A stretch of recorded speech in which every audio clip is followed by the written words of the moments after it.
Yo, what's going on, everyone? It's Brian and Jim here with Drink a Beer and Play a Game, and welcome to another episode of the Power Hour Podcast. Yes, hello, everybody. Welcome to episode 254. Thank you for joining us tonight. Big shout out and thank you to Brad from Rex Viper, Drum Boy Advance, for hopping on the episode last week. We are keeping the guest train rolling. This week, a returning guest. He is the master of tracking game prices. He comes to us from the Super Nicktendo channel. He's Nick. What's going on, man? How's it going, guys? Great to be here. It's kind of warm, but also stormy here in Chicago. It's lousy March weather as always in the Midwest, so it's good times. Hey, we're in our second winter right now. We had a few days of 70 and a lovely 30-some degrees this morning. It finally got to a nice warm, maybe hit 50 at some point. So we know all about this shitty ass weather that can't make up its mind. Yep, I call it the winter closeout sale, the weather closeout sale. It's like everything has to go out at once and stuff. It doesn't matter what it is. It's like 80 degrees, 30 degrees, doesn't matter. Yeah, it's a perfect last hurrah for parents. So by the time practice starts for T-ball for our kids, it starts at like 50. And then by the time it ends, it's like 30 and they're crying. So it's wonderful. It makes for a great experience. Not uncommon to go to a Cubs opener and it snows. So, yes. Yeah. I think I did a Phillies home opener like 10 years ago, and I'm pretty sure it was about 30 degrees with like a 15 wind chill. And I was like, oh, this is a good April. This is wonderful. I signed up for a credit card because I needed a knit cap. Like, I was like underdressed. I was like, it's so cold because we're on the lake, so the wind just blows in off of the lake during that time. So it was just like ice cold. So I was like, as soon as I hit 30, I was like, I am never going to a baseball game in April ever again unless it's like indoors. Oh yeah, same. I wait until at least late May if I can help it. Oh yeah, definitely. No, but Nick, it's been a little while since we've had you on, so welcome back. First off the bat, before we jump into your latest video, why don't you let everyone know where can they find you, where should they subscribe, and just shout out all your links, bud. All right, well, for social media, you can follow me at Snicktendo, SNICKTENDO. So, I'm on like everything, but like I'm primarily on Twitter or X or whatever the heck you want to call it. I'm kind of lazy with the social media nowadays, and sometimes I post on Instagram, but Blue Sky and no, not on Threads. Like Threads kind of just is weird, but just in general. And then you can find my YouTube channel. It's youtube.com/Super Nicktendo. And basically I try to post whenever I can, but like life gets in the way. I do work full time, so this channel is a hobby, but hopefully in the next couple of months here I can increase my output and get some more subscribers under my belt. Yeah, no, catch up absolutely, to you guys, right? Or you guys, how many subs you got? We just hit over 8,000. So okay, I'm over 9,000, so you guys gotta catch up to me. You son of a bitch. Fine, we're the manga, you're the anime. Fine.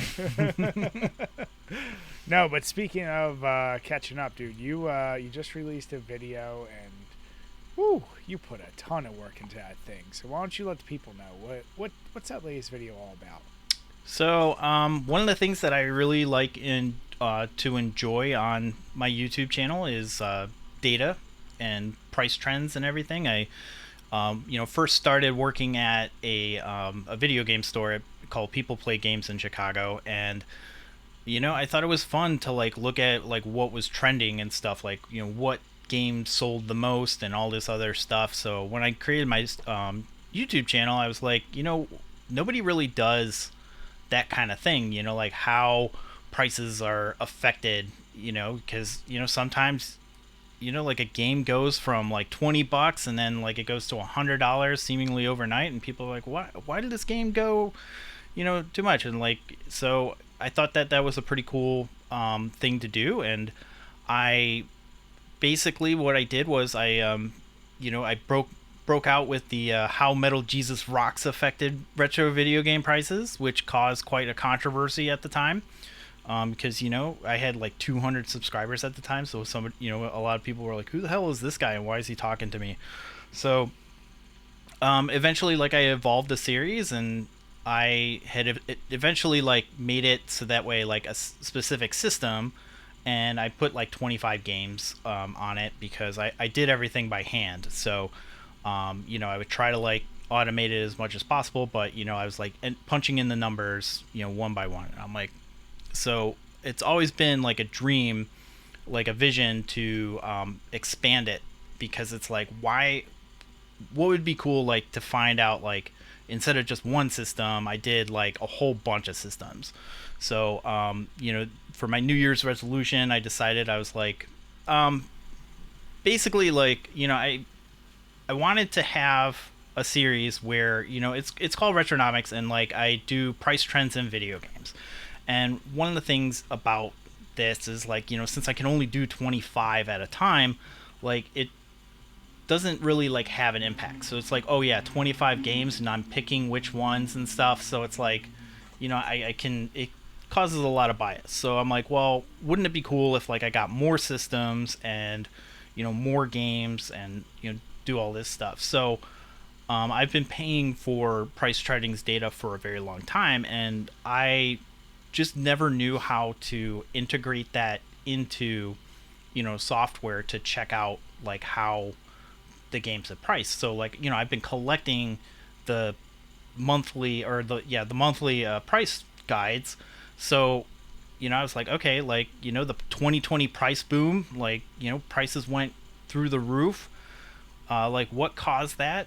So I took the time to go through and I accumulated like, I think the original number was like 33,000 listings from pricecharting.com, and like it's not just one specific price, it's CIB and used and new, which is sealed.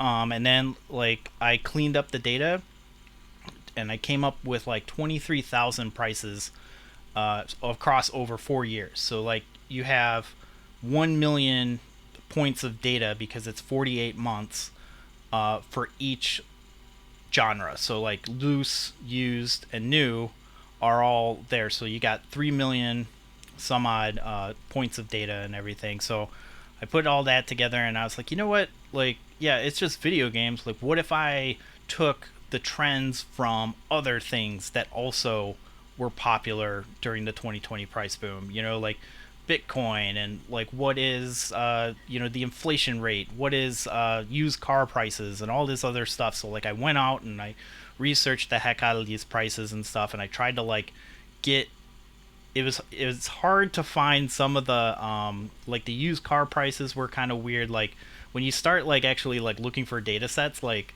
people charge a lot of money for it.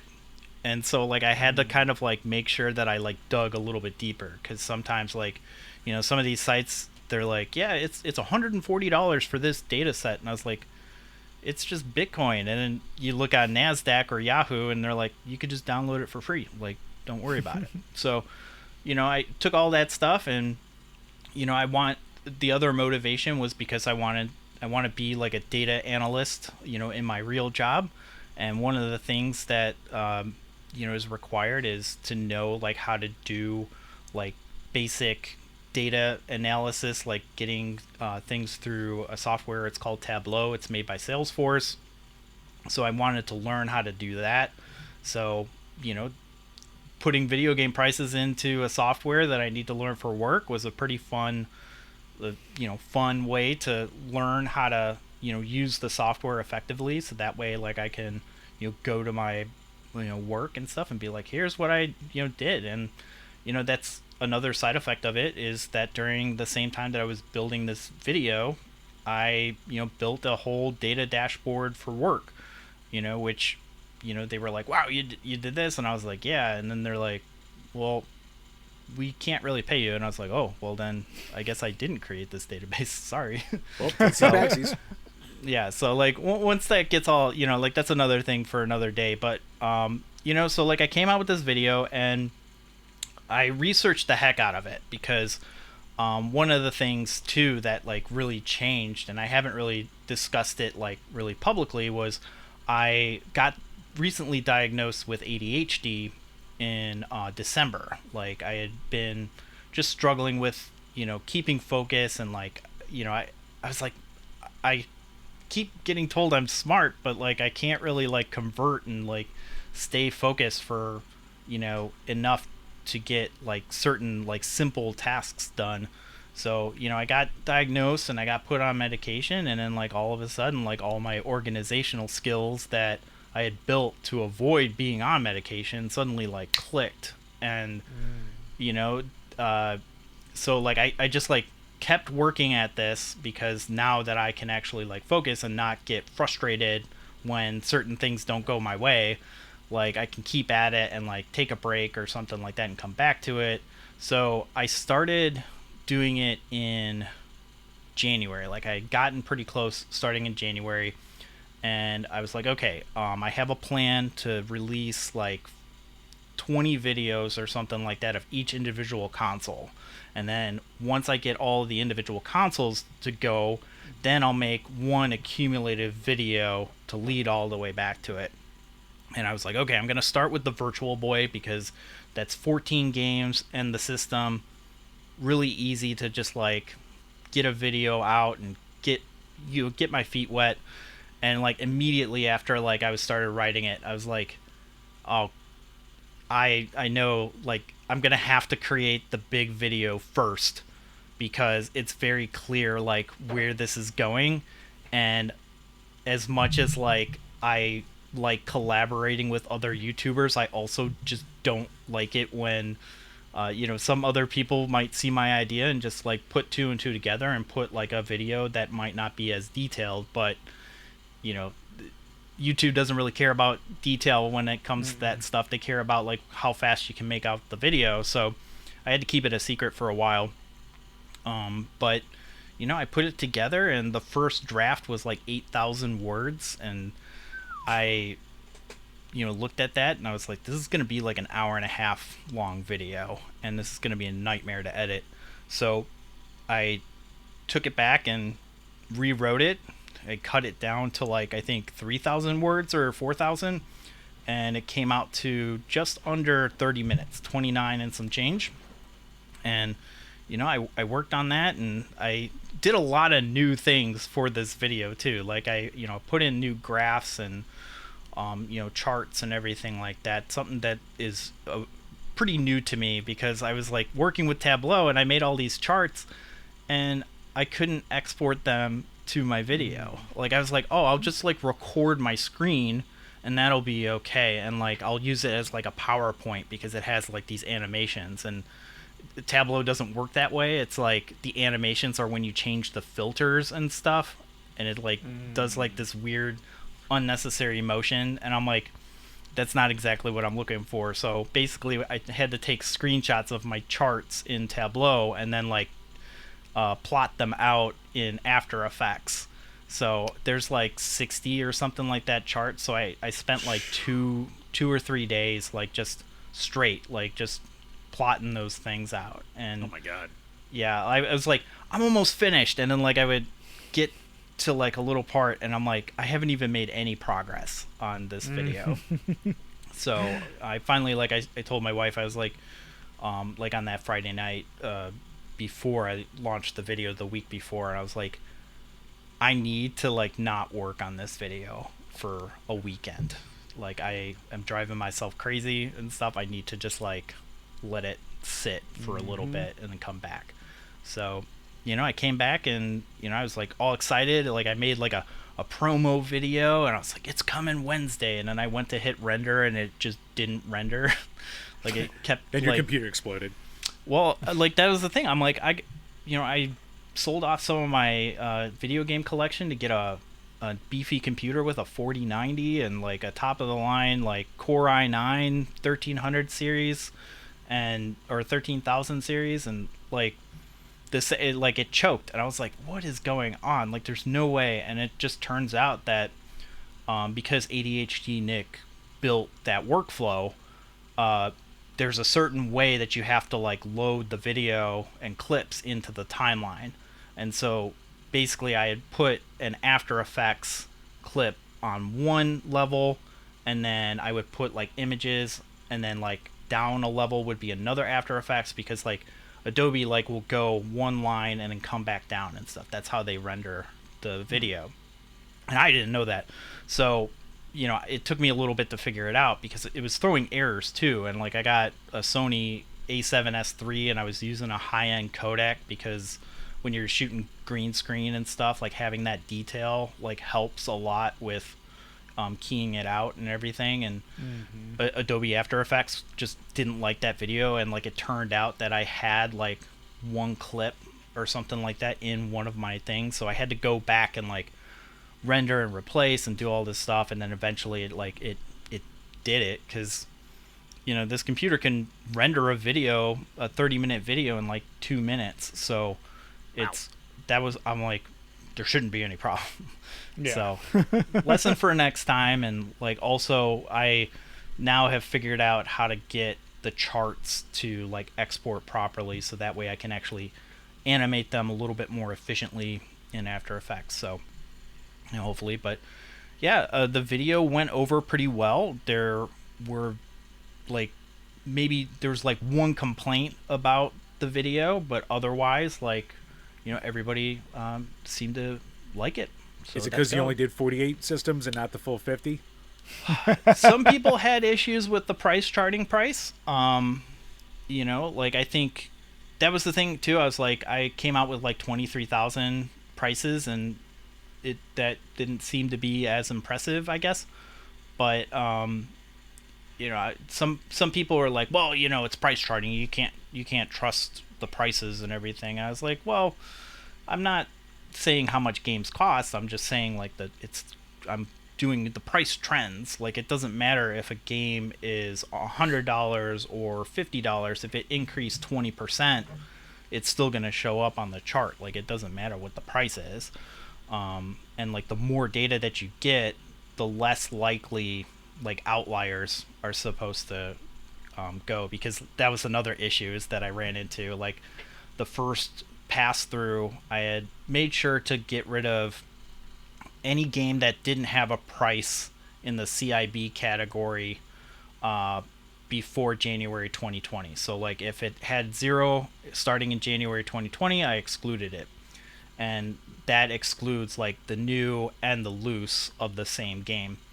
So I was going through it and everything, and I was like, wow, like Neo Geo is like on the top like all the time. Like this is kind of interesting, and it spiked some weird thing in June. Like it jumped like 30%. And I was like, oh, that's really weird. And you can like look into the data to see like which is actually causing it. And it was Metal Slug for Neo Geo AES. That is like, it's super rare. The complete in box version for the AES version is ridiculously rare. Price charting had it at like $5,000 or something like that, or $3,000, and a copy, like a private sale, sold for $60,000 in June. And so it like threw off the entire data set by 10%. And then like it also like Neo Geo like went up, and then it stayed there for like ever, and I'm like, there's something wrong here. So like I had to go back and like pick those out, and then every so often I would find like some random erroneous like ghost sales where they loaded accidentally the graded price, but it was supposed to be they loaded into the new, but it was supposed to be the graded, so they removed the sale, but they didn't remove it from the chart. So like I would email the guy and be like, hey, like I noticed that this is kind of off. Can you look into that? And he's like, oh yeah, it's a phantom like sale, or just some like awful like super rare games that you've never heard of before that have like one sale for like it's like $20, and then like it goes up to 3,000, and then like it goes back down because the DOS version got accidentally like picked up onto it. And so it was a mess, and like that's the reason why it took me so long. But now that I have the data like all cleaned up and done, I could just change a filter and then put out any system that I want now. So that's good. No, I was gonna say, dude, I mean the video is great, and the production value, all the little touches like you said, you can tell there's a lot of time put into that. So cheers to that, bud. I mean, I was watching it as someone who's a nerd for data too. I was definitely appreciating all the finer points. And I guess, I see a video like that, I'm like, man, so are you going to be able to predict for us what games we should start hoarding and selling? That is a future thing that I might do. I don't know, because it depends on how responsible I feel about manipulating a game market when I can predict prices and everything. There's always that rumor of certain YouTubers, it's Metal Jesus is breathing a sigh of relief because Phoenix Resale is the hater of the decade or something like that. Because he goes around and buys up everything and resells it and everything. He's unabashed about being a reseller and stuff. So that is a thing, is should I predict a thing? I don't that's something to consider. I think one thing that I did mention in the video that I didn't really mention anywhere else was I do plan on having a quarterly Retronomics market report. So every quarter, I'll go back the previous 3 months and say, here's what changed and here's all these things, and then identify 25 to 100 games that changed the most or something like that. Because I definitely think as soon as you get more into it, you could probably predict if a game is going to go up or not. But one thing that really just remains is how other outside factors react to it, because I don't think that anybody really expected Xbox 360 games to go bonkers until certain things started getting delisted, and now Xbox is shutting down their marketplace for Xbox 360. So those are things that I can't predict. Before the pandemic, Sure. I made a Dreamcast video. The Dreamcast video was my last video before the pandemic, and after that, I didn't really pay attention to prices, because most of the time it was just yeah, prices will stay the way that they are for the next 6 months to a year. It's not really that big of a it became boring to even talk about it, because it was just it was always buy now or wait. It wasn't anything interesting. And then all of a sudden people started commenting on my video, and they're like, hey, FYI, Sonic Adventure 2 is not $25 anymore, it's $100. And I'm like, wait, what? And then the GameCube and all these other things that I had said oh, it's not that big of a deal, became super huge and stuff. And then it actually became really difficult to even put out a video, because in 2 to 3 weeks it would be outdated. I would get complaints. One guy, he was like, where did you get these prices and stuff? I was like, well, I got them in February of 2021. And he's like, and it was April or something like that. He's like, yeah, but they're out of they're not right, they're wrong. And I was like, I know, because I made them in February.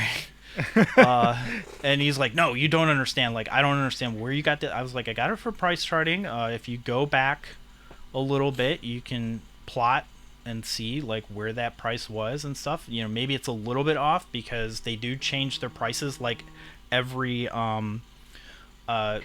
every day they change their price. And the more popular the game, the more it can change and lag from day to day, especially at the end of the month. He does a load at the end of the month, and so it lags behind maybe about a week. So that's something to always keep an eye on. And he was just like, no, you don't understand.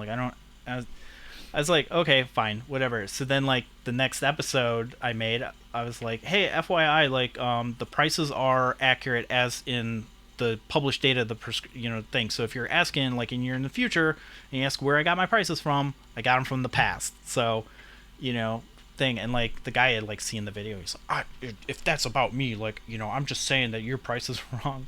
And then I released a GameCube video maybe a week or two after that, and he caught it 3 days, and he's like, see, this is what I was talking about. You changed your prediction and stuff because the prices are accurate. I was like, it's because you watched it 3 days after it come out. Like, I don't know how else that I can explain it, man. Like, I didn't change anything. You just caught the video when it was new. Like, I can't, prices are unpredictable right now, Yeah, No, like, you're just wrong and stupid, and I hate you. That's all. Yeah, I mean, most of the time, like, people are pretty chill about it and stuff, and, like, they understand. Like, the recent comment that I got on the big video was, he was like, it's great analysis, but you didn't start your chart on at 0 on the y-axis. So it's like, the y-axis and the x-axis, you usually start at 0, and I started it at, like, 500,000 and whatever and stuff, so that way you could actually see the thing. And I was like, yeah, maybe I could have, like, did something different for that Bitcoin comparison at the end of the video, because, like, that kind of got a little bit hairy because of, like, the way that the lines were and everything like that. But I stand by, like, not putting it at 0. And he's like, but why? Like, it's common practice to start at 0. And I was like, it's not really, though. Like, you're dealing with, I'm also displaying, like, 23,000 items. I can't, starting at 0 would make it look like a flat line. Like, it would just, like, look like a squiggle across 4 years. Sense. And I'm telling a story with the data. Like, I can't, I'm not misrepresenting the data. Like, I'm not saying that there's, like, I'm not showing a chart where there is nothing there. It's just accentuated. It's not like I'm showing, like, 50% is less than 30% or something like that. I'm not being disingenuous. It's just the way that it's graphicked. And he's like, oh, okay. Like, at least he got it. Like, he was smart enough where he, like, understood it. Because some other people, like, they'll just double down, and I'm like, I don't know how to explain it. Like, I'm also doing it for a screen. Like, some people are, like, looking at it on the phone. Like, how readable can a chart that starts at 0 with 50 grid lines look to somebody on their phone? You can't read that. Now let me ask you, Nick. Jim and I have, I'll say, debated the value of this, but we've seen a lot of random collectors who just want hundreds, if not thousands, of copies of the same game, and they're always kind of innocuous. Like, Jim first turned me on to some jackass who wanted as many copies of, like, Duck Hunt as possible. Mario Duck Hunt. Hater. Yeah. Stop hating. And it's like hundreds and hundreds of copies just filling up a bookshelf, which I'm like, whatever. That game, millions of copies. What, a couple hundred? I think it's very stupid. Yeah. But then we came across a guy who has like 3,000 copies or something of the Burger King. Sneak King. And when I see people doing stuff like that, it's like, whatever. However they're getting them, fine. Wait, why is the Mario Duck Hunt guy a dickhead and the Sneak King guy you're just like, oh, some guy's 3,000 copies of this? No, I think they're both dickheads. That's the difference. I think the fact that you jacked off the guy who has Mario Duck Hunt is my bigger problem. But I see this stuff and I go, okay, so one day those guys die or just decide I need to sell this off. Like, offloading thousands of copies in, like, wherever they do, what do you think that would do to the price of a game? Like, if you sold off, like, all of them at the same time? Or... Yeah, basically. So, it's something like that. Something like that did happen a long time ago. I want to actually do a video on it, but more research is required on it. So... F-Zero for the Super Nintendo actually used to be pretty pricey. It used to be like $20 to $30 for a loose copy. Right now it's kind of like, what, $10 or something like that, I think. It's pretty cheap. Yeah, it's not expensive at all. But the problem is that, like, a long time ago, yeah, like, it's $17. But a long time ago it was like actually, you know what? Hold on just a second, because I probably have a price. This is another thing that I'm working on. I'm kind of doing all these things. I got these got these collector books. They're called Digital Press. It's nice. It's prices from 2004. Oh, wow. And I was like, it'd be cool to make a video of like what prices were 20 years ago and compare them. So this one has... That would be interesting. This one is the one that has Super Nintendo, I believe. Yeah. So, Super Nintendo. It's all in alphabetical order, too. Super NES. So, basically, like, yeah, F-Zero used to be, like, expensive. And I don't know if it came out by that time. Yeah, this one says it's $2. But there was a time where, like, F-Zero was actually like just expensive, and it just turned out that somebody had found like a huge like warehouse of games, like of just pallets of of F-Zero, just F-Zero, like the player's choice version of it, like all new in the box and stuff, and then like the price just went like down because people buy these things because they think that they're rare. That happened with Night Trap too. Like Night Trap for the Sega CD, the red box used to be pretty pricey. I think it's back to being pretty expensive now that Limited Run had like reinvigorated it. But there was a time where like a whole bunch of like rental pallets was found, and the price like dipped. So it just depends on like how rare the game is. Like Sneak King and Mario Duck Hunt probably won't affect anything, but if you were to like say find like maybe 1,000 or 2,000 copies of Little Samson, you might put a dent in it. But you might get murdered by a turbo collector too, or a turbo reseller. Well, that's the thing is I'm like, you also have to consider that there are collectors out there who are very protective of their investments. Like when stadium events, it was revealed that Tim Atwood had a pallet, like or a couple of boxes of it. People were like really upset because they were like, well, you can't just like let those go. You have to sell them at like market. And he was just like, no, you know what? Like I'm gonna pick a handful of people and stuff, and like I'll sell it at whatever like price it was, but you can't, like the rule was that anybody who bought a copy from them like couldn't disclose like how much they paid for it. But even at the time, I think sealed stadium events was still going for like $10,000, and people were just like freaking out because they didn't know. They knew that he existed, but they didn't know how many he had.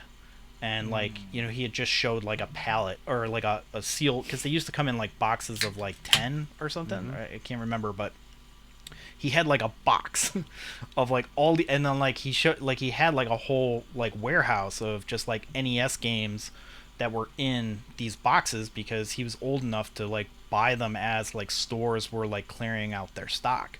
So he would just like scoop them all up. So it's possible that you can affect a market like that, but I think it's becoming more and more unlikely given like the way that the collector market is to like totally liquidate a specific price on a game. Because even if you were to like like put 5,000 copies of Little Samson, eventually like you could probably even put it up for like $1,000 and they would sell so fast. And then eventually like they would climb in value still. I think like I don't think that anybody would like be like, oh, now my Little Samson is worth less, so now I need to sell before it like totally bottoms out. But like if you were to, if Limited Run or any of these other companies were to like release Little Samson as like a repro cart, an officially licensed one that with unlimited pre-order and everything, that could do it. Yeah, no, for sure. Now Nick, I see you sipping away over there, so I'm glad to see you're drinking with us on this fine Monday night. So what do you got in that? All right, so I got a couple of beers here. I got my nice little Fancy. Hawaiian shirt cozy. But I am drinking New Glarus Staghorn. It's their Oktoberfest beer. Wisconsin's own, only in Wisconsin. And then I have a couple of non-alcoholic options here. So I got Athletic Brewing Company's Fest beer, which is also another Oktoberfest. Oktoberfest is like one of my favorites. Okay. And then I have a Untitled Art. They make some pretty good CBD fizzies too, which are nice to drink. But this one's also a non-alcoholic. This is a s'mores dark brew. Ooh. So these are, for being non-alcoholic, they are very tasty. So like if you just want to like have a beer at, like on a weekday or something, like I barely drink alcohol as it is anymore, and like, one beer or something like that will cause me to just have like a hangover. I'm like, God, I like beer so much, but like, I don't want to like put up with that. So, having like these non-alcoholic beers where you just want to kind of chill and drink something tasty and stuff without having the alcohol, it's pretty good. So yeah, nice. Just take some milk thistle and go back to the booze. You'll be fine. God damn it, Jim! You and your fucking milk thistle. It works. It's the fact that you have to go to shit like that. You can't just be a normal person and be like, get some Gatorade and some water and you'll be fine. No, you're now at milk thistle. Look, Bryce, some people just love their art or something. Yeah. What about you, Chambers? What are you sipping away? So I am going through still my backlog of beers in my beer fridge. So, from the Rogue Brewing Company, it is the Santa's Private Reserve Toffee Chocolate Stout. Ooh. So this is obviously a Christmas beer. 6.5% alcohol, 20 IBUs. This is extremely drinkable. And this is actually a weird one where it's not like overinflated with alcohol, but it still kind of tastes like you get the sensation of a boozy taste without the bite of a boozy taste.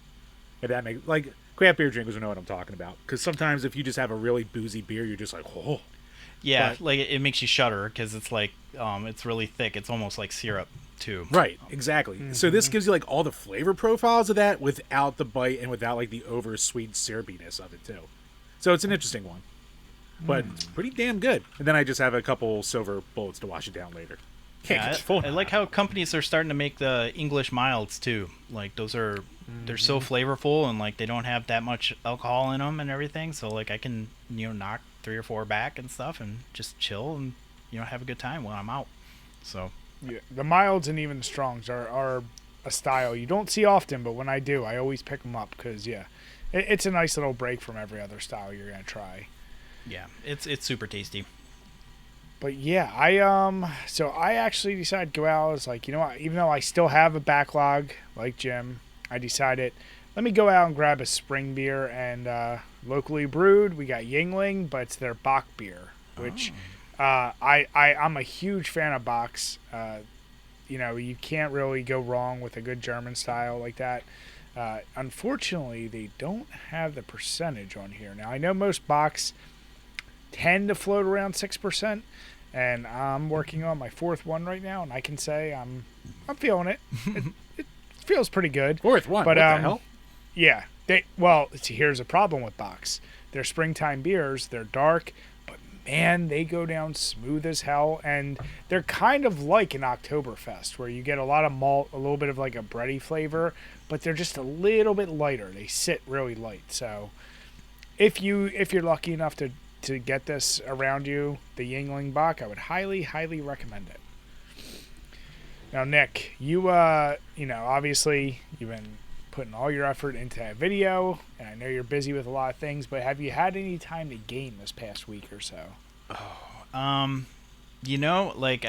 not recently, but like I have been, now that I've been able to, get all of my ducks in a row and organized and stuff, I've been able to play like some Super Mario RPG for the first time, and that's been a lot of fun.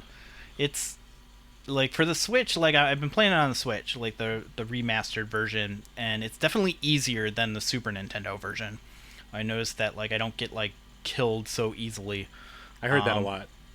But the puzzles are still fun, and the game still has a challenge to it, but it's nice to kind of just like have an RPG that you don't have to like really grind too much. You can enjoy the story behind it.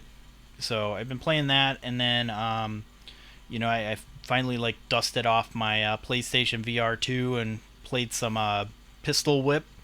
That's a lot of fun. I don't know if you guys have played any VR games. Oh, we were just talking about last week how they had to stop production on those because they have so much backstock with it. Yeah, like I bought it new, and I kind of had like an idea. Like I was like, well, there's always that possibility that they're gonna do this, but luckily they're apparently rumored to be making a PC compatible, but the way that like it currently works, it's gonna need like a breakout box in order to be compatible with NVIDIA.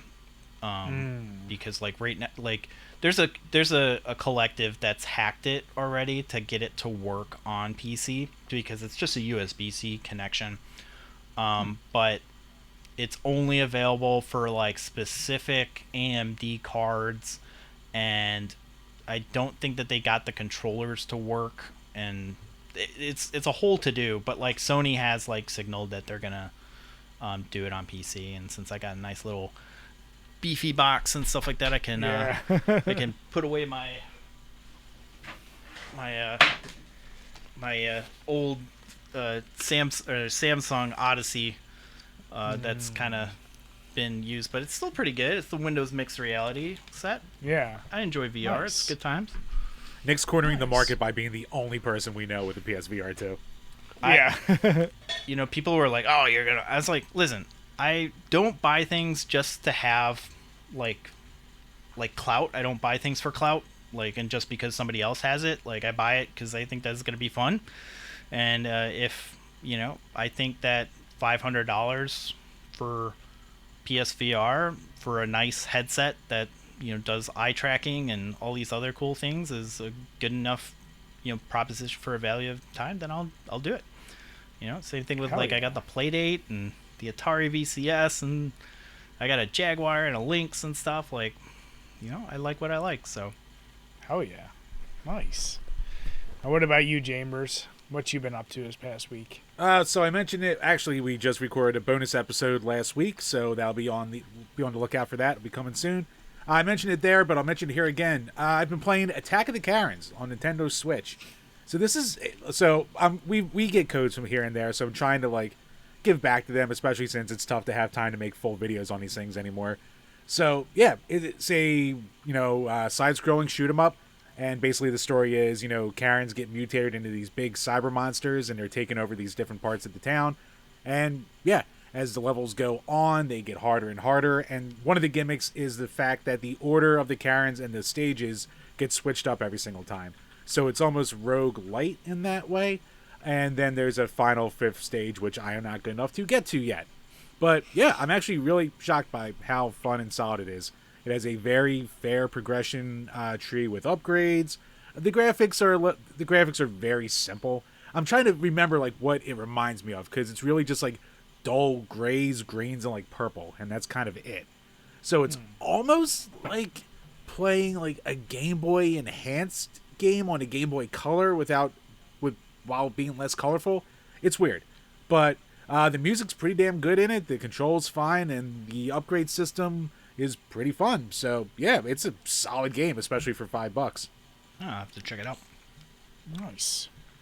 Yeah, I'm still going through Hollow Knight, still taking my sweet ass time, enjoying the shit out of it. Definitely is tough, but it's fun, and it's not that brutal kind of tough. It's like if I fuck up, I'm like, whatever. It was completely on me.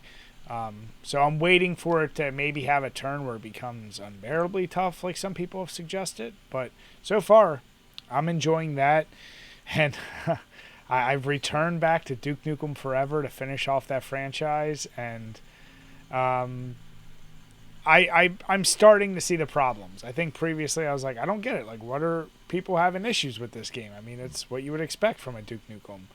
And it's like past the first 2 levels, I'm like, oh, they try to do some platforming, and the shooting just becomes terribly repetitive.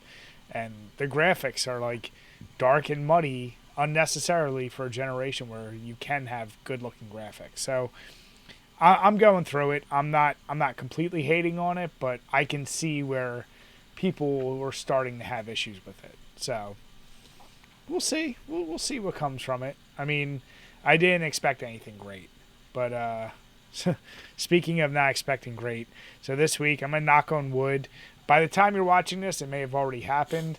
I am going to hit up Toilets in Wonderland, and that was a Patreon review request. So Todd Howard, you son of a bitch, I hope, I can't wait to see an RPG with that title like that. I still haven't even looked into what the game's about, but if I know our buddy Todd, I know it's going to be interesting. So. Oh yeah, I'm gonna be getting to that this week myself.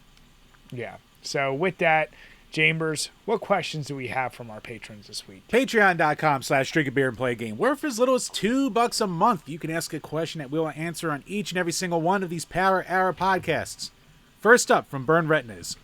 With the insider speculation and rumors about Nintendo Switch's successor being an upgraded, stronger version, would sales count towards the vanilla Switch's lifetime unit sales? Or will calling it a Switch 2 have a Wii U market effect? What do you think, Nick?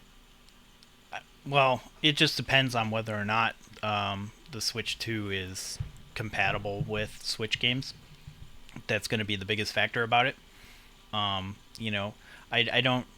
I've been kind of a proponent of the fact that we're kind of done with console generations. You know, for the time being and stuff. Like, I don't really think that, you know, sure, like a new Xbox comes out, a new PlayStation, but they're kind of on the same format and the same ecosystem. So I think it would be really foolish for Nintendo to come out with a Switch 2 and then totally like change the format like they did with the Wii U. You know, anything is possible. They like to do whatever the heck that they want to do, but I think even if you call it the Switch 2, they might, because I think the Game Boy Color counts as the same sales. I think Game Boy Color, and depending on what you look at, sometimes they count the Advance with it too, and just call it the whole Game Boy family line. Yeah, I mean, I don't really think sales matter to me. Like, you know, I don't, you know, it doesn't really like, you know, that's kind of like a playground argument, I guess. Like, of like, what does it matter if a system sells 50 million or 2 million and stuff? It doesn't really matter to me. So, you know, yeah, I don't really think that it's going to be that big of a deal, even if they roll it into it, because you know somebody's going to be like, well, you actually, the Switch 2 only sold, you know, 50 million units, so it's really, you know, there's always going to be somebody to, like, clarify that. Like, Nintendo's not going to be able to sweep it under the rug if it did actually matter, so. Yeah, I really like that idea, like you're saying. I mean, Nintendo, though, we know they're fucking goofy. They'll sell you cardboard if they can. No, they did, so. Yep. So, I mean, they love their gimmicks. They love the change the cartridge style and all that. But, yeah, I mean, I feel like on one hand, are they going to give up the opportunity to resell you all the games they just sold you on Switch at a mastered version or remastered version? But then again, yeah, like at this point, we know the Switch 2 is going to continue the whole, like it's basically a handheld.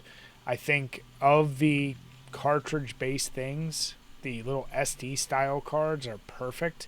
So, I don't know. I hope for the sake of collectors and people who use the Switch, you don't have to now reformat your whole collection. And yeah, to your point, Nick, like, they're also petty as shit. They're still trying to beat the PlayStation 2. And I'm like, it really won't matter. If you do this, just people will just say, yeah, that's not a real thing. Like, there's Switch and then there's Switch 2. They're different numbers. You're not going to beat it. So, I don't know. What do you think, Jim? Yeah, that's where my big hang-up is, because it's really going to come down to, do they want to milk it or do they want the record? I kind of think they're so close they're going to do everything they can, because they're, like 15 million sales away or something from the PS2? So it's kind of like, man, that would be a notch under the belt, but then that'd always be the asterisk, too, of like, oh, well, I mean, it's a different console, even though you call it the Switch. They have to call it the Switch 2. They have to call it something where you can differentiate. For the love of God, please learn your lesson from the Wii U. Like they got kicked in the dick with that. They have to know. They have to make sure that people know, hey, this is the new console. Whether or not they count the sales altogether is something different. I just want to make sure that they name it something not ridiculous. Yeah. I think that's maybe one of the reasons why they've decided to delay it, because like they know that they're still selling them. So, would it be advantageous for them to wait another Christmas season? Yeah, and it's like, but what could they really put on there? Well, I mean, we've been asking this for like a year now. What else is left to release on there that'll get people, put asses in seats, as they like to say? Like, I don't think Super Princess Peach is going to do that. It's nice that that's coming out and all, but, I don't think that's going to be the killer game. I don't know what else they have in the line that they want to keep just for the new system at this point. Yeah, I mean, that's kind of the thing, is like how, we have, I guess like we'll have to wait until June to see like if they're going to announce what they're going to release for the end of the year. Maybe they'll release like DLC for Mario Odyssey or something like that. But I really just think that, the Switch 2 might have like a proprietary cartridge that, kind of like similar to the Game Boy Color, where you couldn't play it on the old Switch, but you can play forward and stuff like that. That's probably going to be the way that they're going to do it. But like it's kind of, yeah, like what you were mentioning about like the asterisks and stuff. Like I am from Chicago, and we are home to the Sears Tower, and the Liberty Tower, the World Trade Center in New York. Like it's technically taller, but it's because of a spire. And because Chicago's Sears Tower has antennas, they don't count towards the height, but we are technically taller. It's just that they cheated with a spire. So, like I think, that's kind of the similar thing. Like if you bend the rules just a little bit and stuff, like, I mean, but at the end of the day, like, does it really matter? Does the PlayStation 2, is it a lesser system because it got outsold by the Switch? Like, I mean, even then, like, even if you were to say like that, like, how long was the PlayStation 2 out? It was out for almost like 14 years, right? Something like that, yeah. Officially supported, quote unquote. So the Switch has achieved like almost as much as the PS2 in half the time. So, like, does it really matter if it doesn't do that way? So, I mean, yeah, it's kind of like cutting off your nose to spite your face after a while. It's like, for all the wrestling fans out there, people are complaining about Roman Reigns' super long title, but it's like, fuck, are they going to have another WrestleMania in a row where he retains the title just to beat Hulk Hogan's record? Where everyone's just sick of his reign at this point. So it gets to be a point of like, when does exhaustion kick in and you're hurting yourself just for the sake of a number. Yeah, and it's the same thing with LeBron James too. Like, Michael Jordan started later in his life, and LeBron, I think, started at 18. Yep. So, are you sure that's not the Chicago bias kicking in there? Hey, I have to stick up with Chicago like all the time. Like, so I'm pretty sure like some goober's gonna mention something about Chicago and stuff like that in the comment section. It's almost like an impulse. So, look, it comes down to rings. I gotta prop up Chicago anytime I can. So, here. Look, we're from Philly, so we have to do it all the time. We're always on the back pedal here. But yeah, I mean, but to get back to your point, I mean, who knows at this point? I would actually love to see, going back to what you're saying about like the cartridge or being like Game Boy Color. What if they pull like a DS, like how the original DS had the Game Boy slot in the bottom and the DS card on top, and they just randomly have two slots out of nowhere and then eventually phase that out over their 1,000 revisions? And then they're like, oh, here we go. It's still a Switch, still part of the Switch family. 300 million sales. Hurrah. Here's the Switch Eye. It's got a camera in the back. Yeah. You can only use it on 5 games, but it's there. What if they bring back Street Pass, that people will hop on that? If they do, like, yeah, if they do that, like, you can sell anybody like a new Switch in general. Like that it could have like the same power as the thing. If it just had Street Pass, I'm pretty sure like everybody would be like beating each other over to try to get it. Oh yeah, the diehards would be all over that. Then every convention you just see people walking around with big fucking holders for their Switches all over their arms and shit. But yeah, no, that was a good question. Next up, from good old Todd Howard Sucks. Bottle or can for your beer?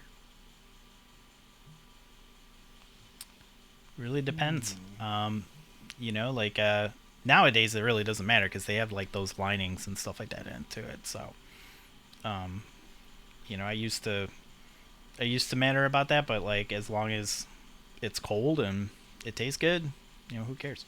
So, but I mean, glass is still nice though. But I mean, I have a nicer koozie for my cans. I think that's kind of thing is like it's kind of hard to find like a nice bottled one. Unless you get like one of those like zippered up things. Like I like to keep my thing in a koozie. So yeah, can for that. Yeah, cans are like, I think there is distinct, like, you want a can on the beach, you want a can in the pool. Like, there's moments where cans are definitely supreme. I still do prefer beer out of the bottle, but one thing I think Jim and I both learned is, especially if you're talking craft beer, you really don't do either. Pour them into a glass. Like, at the end of the day, like, quality beer is meant to be poured out of a glass. You got to aerate it a little bit, like. But yeah, if you're just talking regular ass beers, if you're throwing a party and you're not doing a keg, cans are the way to go because it's easier to clean up than bottles. But yeah, if I have my choice, I tend to look at like if I'm going into a bottle shop, I look at bottles first, and then cans are kind of oversaturated right now because that is the easier method for a lot of small breweries. So you tend to go like, even if it's factually wrong, maybe there's more quality to a bottle than there is to a can. And I know that's not the case. But, yeah, it is completely situational. And to your point, Nick, like, it's kind of all the same at the end of the day. Yeah, I mean, like, it is fun to, like, deal and stuff. I think, like, just the fact that, like, it's harder. Like, I mean, I carry a bottle opener everywhere that I go on my keys, but... that's always kind of a concern too. It's like you can kind of just toss a handful of cans into the cooler and bring them with you. They pack nicer and they cool faster. So, I think like if I just have like a beer fridge and stuff, like cans are nice because like they fit nicer and you can stack them and do all this other stuff. You don't have to lay them on the side and have all the sediments like go in, like expose the rest of your beer to the air and everything in the bottle. So but yeah, I mean, like, there's nothing wrong with especially like a bigger one with like a cork thing, especially like a barrel age or something, or a really nice stout or something. You definitely want to have that in a glass bottle. Yeah, I'm almost like like if I'm drinking really cheap shit, I like it out of a can just because it's more convenient. And I don't know, just like the cold bite, it seems to have, like, you're only getting so much flavor from like a like a Coors Light or whatever. But I don't know, out of a can with like super cold, it's just, it gives it more of a like somewhat of a mouthfeel. Whereas like you guys said, the super crafty stuff, you need to have it poured into a glass. But almost like mid-range stuff, like a Yingling lager, like I think that's always best just drank right out of the bottle too. Oh yeah. So it almost like just, I don't know if it's a bias of like the first time I had it, or really if it's just like a low, middle, high tier, and just everything's better and something different. Yeah, and I think that, because like, have you ever poured a Stella? You're just like, why am I drinking this? But then you have it out of a bottle, and you're just like, yeah, there's something to it. But then if you saw it in a can, you'd be like, what the fuck is this? And also the sound of opening a bottle is, I think it's always going to beat a can, in my opinion. Oh yeah. I like that. But you don't sound like as much of an alcoholic when you do it out of a bottle, Brian. God damn it, Jim. You don't let the people get to know the real Brian at that point. You give that son of a bitch. Now, good question, Todd. I like that one. Yep, and that wraps up the questions for this week. So once again, thank you to all the patrons out there for all the support. Make sure to head on over to Patreon to see all the tiers for bonus segments, bonus reviews, bonus episodes, movie review requests, and game review requests. And if you're listening on iTunes, Spotify, or YouTube, head on over to any of the other platforms. Give those likes, give those follows and comments. Anything you can do will help us out. Yeah. Thank you, guys. We always appreciate the support, and cheers. All right. So, Chambers, last week we were talking with Brad about a really goofy-sounding beer that is trying to emulate Tombstone Pizza. And in looking that up, I knew I was right about the Mamma Mia pizza beer that had already came out, but I found this article and I wanted us to talk about it. It comes to us from bc.thegrowler.ca, and it's the 9 weirdest and worst beers ever brewed. So of course we all love our list, and I was like, you know what? Let's see what's on here. And there's a couple of these we've actually tried. So. Yep. Starting us off, the Voodoo Donut Maple Bacon Ale by Rogue. Now, here's the deal. I know I've tried this. I know it was definitely appealing because I don't know if you guys have ever actually had a bacon maple donut. They are friggin' delicious. But I was like, okay, and a beer. That would be a interesting flavor. Have either of you tried this? You know what? I have actually. Not. You have? Okay. So what was your takeaway from that, Nick? So the maple ales in general, like I think that they're like just way too sweet. That's kind of like my issue of it. It's like anytime somebody says it's bacon, it's almost like candied bacon. Mm-hmm. It's very sugary and stuff, and like it just doesn't taste well. For the most part, like, so I try to stay away from like those because like you have to like have just like a hint of it. Like it can't overpower the beer. Like I think that's the biggest mistake of, if they put cinnamon or something else into it, it's like usually just like way too much. Yeah, when I had that one, and the guy who wrote this article, he alludes to it. There's just a lot of competing flavors, and to your point, there is definitely a sugary sweetness to it. But they tried to add, I don't know if they had natural smoke flavor or whatever. Like they tried to get a smokiness to emulate the bacon. It was just a little odd. Like I know what they were trying to do, but here's the thing: it by far was not one of the worst beers I ever tried. Like, for all the weird-ass beers Jim and I have tried, this does not rank up there. So, starting off strong with a beer like that, I went, okay, that's interesting.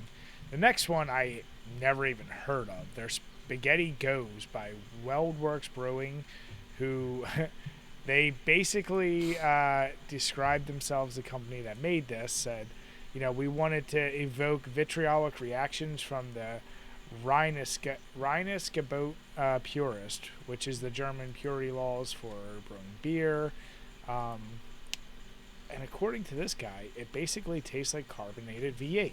And, they tried to emulate savory flavors like tomatoes, pasta, and it was dry hopped with basil and oregano.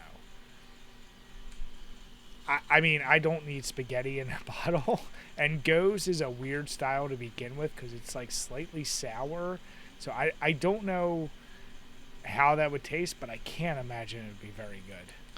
I like V8, but I don't know if I like carbonated V8 with booze. Well, I think sour tomato would be just like, ugh. It would be very weird. Yeah, I think that's the thing of it. It looks like they kind of like fixed it by releasing a strawberry margarita like sour. See, that's much more reasonable. Yeah, I don't know. Like sometimes you got to get your name on the map, I guess. Like making weird stuff, but yeah. Or at that point, why not just like if you already have the tomato and all that bullshit there, just call it like a Bloody Mary beer and make it a little bit more. Yeah, like make it a little bit more like of a stronger. Like a more salty taste or something like that. Right, yeah. Or at the very least, just like, even if it doesn't taste exactly like one, it's a softer start than just being like, oh yeah, drink some spaghetti. Huh? Yeah, like it's... Jim, we know you love your spaghettis. I do love my sketties, so I'd be all over this. And I also love my shit. Damn it. So next we got the Andaris by Cerveza Cerex, and this is a beer that basically tried to copy the flavor of, I'm going to butcher this, Jamon Iberico, which is basically, it's a specific type of dish where ham that is fed strictly acorns. It gives it a very specific flavor profile of like a nuttier ham, and they wanted to invoke that in a beer. which I'm like, once again, you get meat flavors in beers usually boil down to like a smokiness, but I guess the acorn is going to be the more interesting part of this. I don't know. That seems super fancy, and yeah. But you also need like a saltiness to be, have that cured meat kind of feel too. Yeah, true. I don't know. Would either of you try this if you didn't have to pay out the ass? I'd give it a shot. Like I'd do it like a taster or something. Like I wouldn't order this though. Like, there's a bar called Delilah's and stuff, and they do like rare tastings and everything like that. And this is something that like they would have. So yeah. I'd give it a shot. Like, a nice little 2-ounce taster taster In Chicago, Delilah's is a craft bar. In Philly, it's a strip club. Philly wins again. Damn it, Jim. But no, to the beer, like, I would try it. I wouldn't go out of the way for it, but it sounds interesting, at least, I guess. I mean, it's, we've tried goofy enough flavor beers where I'm like, of course I would try it. And I would even probably, if I saw a bottle, I'd probably top off at like $10 for a 12-ounce bottle, just to be like, all right, I'll give it a try. But yeah, and at least it wasn't brewed with the guy's fucking beard. Yeah. This one's fucking... Well, of course I picked Rogue tonight. I didn't even read this article until before you started recording. I was like, I'll take this beer out. And it's like on this list like 3 times. Yeah. There's a lot of breweries. Dogfish Head is known to do some weird shit where the guy actually would do the chewed up corn and spit it into the mash to replicate old Mayan style of beer or whatever it was. But this one, the main Rogue brewer, John, I guess his name is Mayer, used yeast from his beard as the starter. And apparently the guy who wrote this article said, of the beers he tried, this was actually the best one in the bunch. Listen, I know the shit gets cooked off. I know all the science behind it. But still, I couldn't bring myself to pay money for a fucking beer made of a dude's beard yeast. Like, no. There's some things you just say no to, Jim. And how the hell did that guy... how long did he let his just beard fester to get enough to... Yeah, that's the thing. Is like, it's you had some guy didn't wash or something like that for a while, and he's handling the beer. Yeah, that's what I'd be worried about. Lots of questions. But Jim, the next one you know all too well, the Ghostface Killer by Twisted Pine Brewing. Sure do. Puked it up. Jim and I talked about this, Nick. We were going through a marathon of the worst Super NES fighting games. And I'll never forget, like, we went to the beer store. Our go-to was grab a case of whatever, and that's what we're going to drink as we go through these games. And we had Stella Artois, and we were, like, about to leave, and we see these bottles of Ghostface Killer. It's, like, listed as the most spiciest beer. It was, like, $15 for a small bottle. But we were like, well, it's spiciest beer. We got to try it. So after just finishing Pit Fighter on the Super NES, which is still probably the worst fighting game we've ever played, I remember, like, we're like, all right, well, let's pour it out. So I gave Jim, like, basically the equivalent of, like, a Dixie cup. Filled it up after a couple Stellas. It was more than a Dixie cup. You couldn't handle shit. It was a Dixie cup. We were going to start it off light. He finished half the Dixie cup and was like, oh, God, and just runs in my bathroom and proceeds to puke it out right after having it. It was the combo. And not my weak little tum-tum. Like, have you ever tried any chili beers before, like, ever? I have, yeah. They're when they're done well, like, it's not something that I would, like, drink all the time, but like a Amagang, I think, like, made a Game of Thrones beer that was with chilies, and that was really good. Then there's, like, this other local place. It's called Beguile, and they made, like, a chili cinnamon type mixture and stuff that, like, had some heat to it. Like, it had heat to it, but it wasn't, like, overpowering with like capsaicin or anything like that. It still had like I said with the maple thing, it's like, some beers and stuff, like they go like way too hard on it, and like it has to be if you can't taste it, thing is, but it's like the way that beer sits with you and stuff when you're drinking it and everything, like you want a subtle hint of it. You don't want to overpower it because you're also mixing it with beer. So yeah, I agree. Like Founders has I think it's like a Mexican hot chocolate, so it's a chocolate stout but with that little bit of chili kick to it. That's pretty good. I've had a few really shitty ones, and what I've noticed with the shitty ones is when it's just chili is the flavor. It's not mixed with anything else, or it's like just a straight up chili beer. This one, it was spicy as shit. I will say that. You like took a sip of it, and yeah, your mouth, you felt it. I'm not going to say it's like, oh my God, you can't handle the heat, but it burns going in, going down your throat, sitting in your stomach. It just, and the flavor was not good because there's 6 different types of chilies, and the big one is the ghost pepper being in it. So, is it the spiciest beer ever? I don't know. It's definitely the spiciest beer I ever tried. I can't find it anymore, but yeah, it was no good. I'll miss it. Yeah, there's another beer. It's by Temperance. It's called Might Meets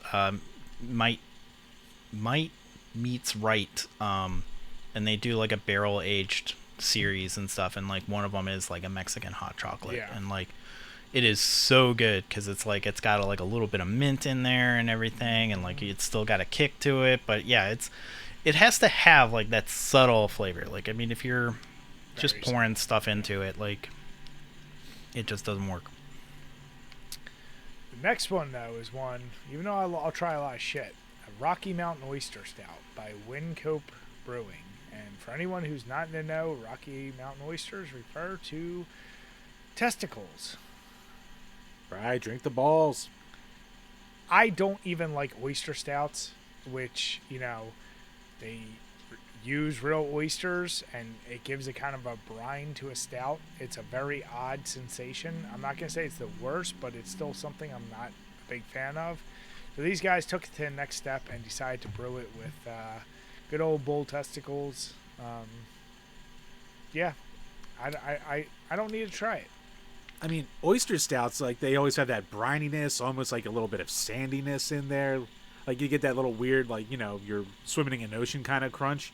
Like, what does this do? Does it make it, like, stringy somehow?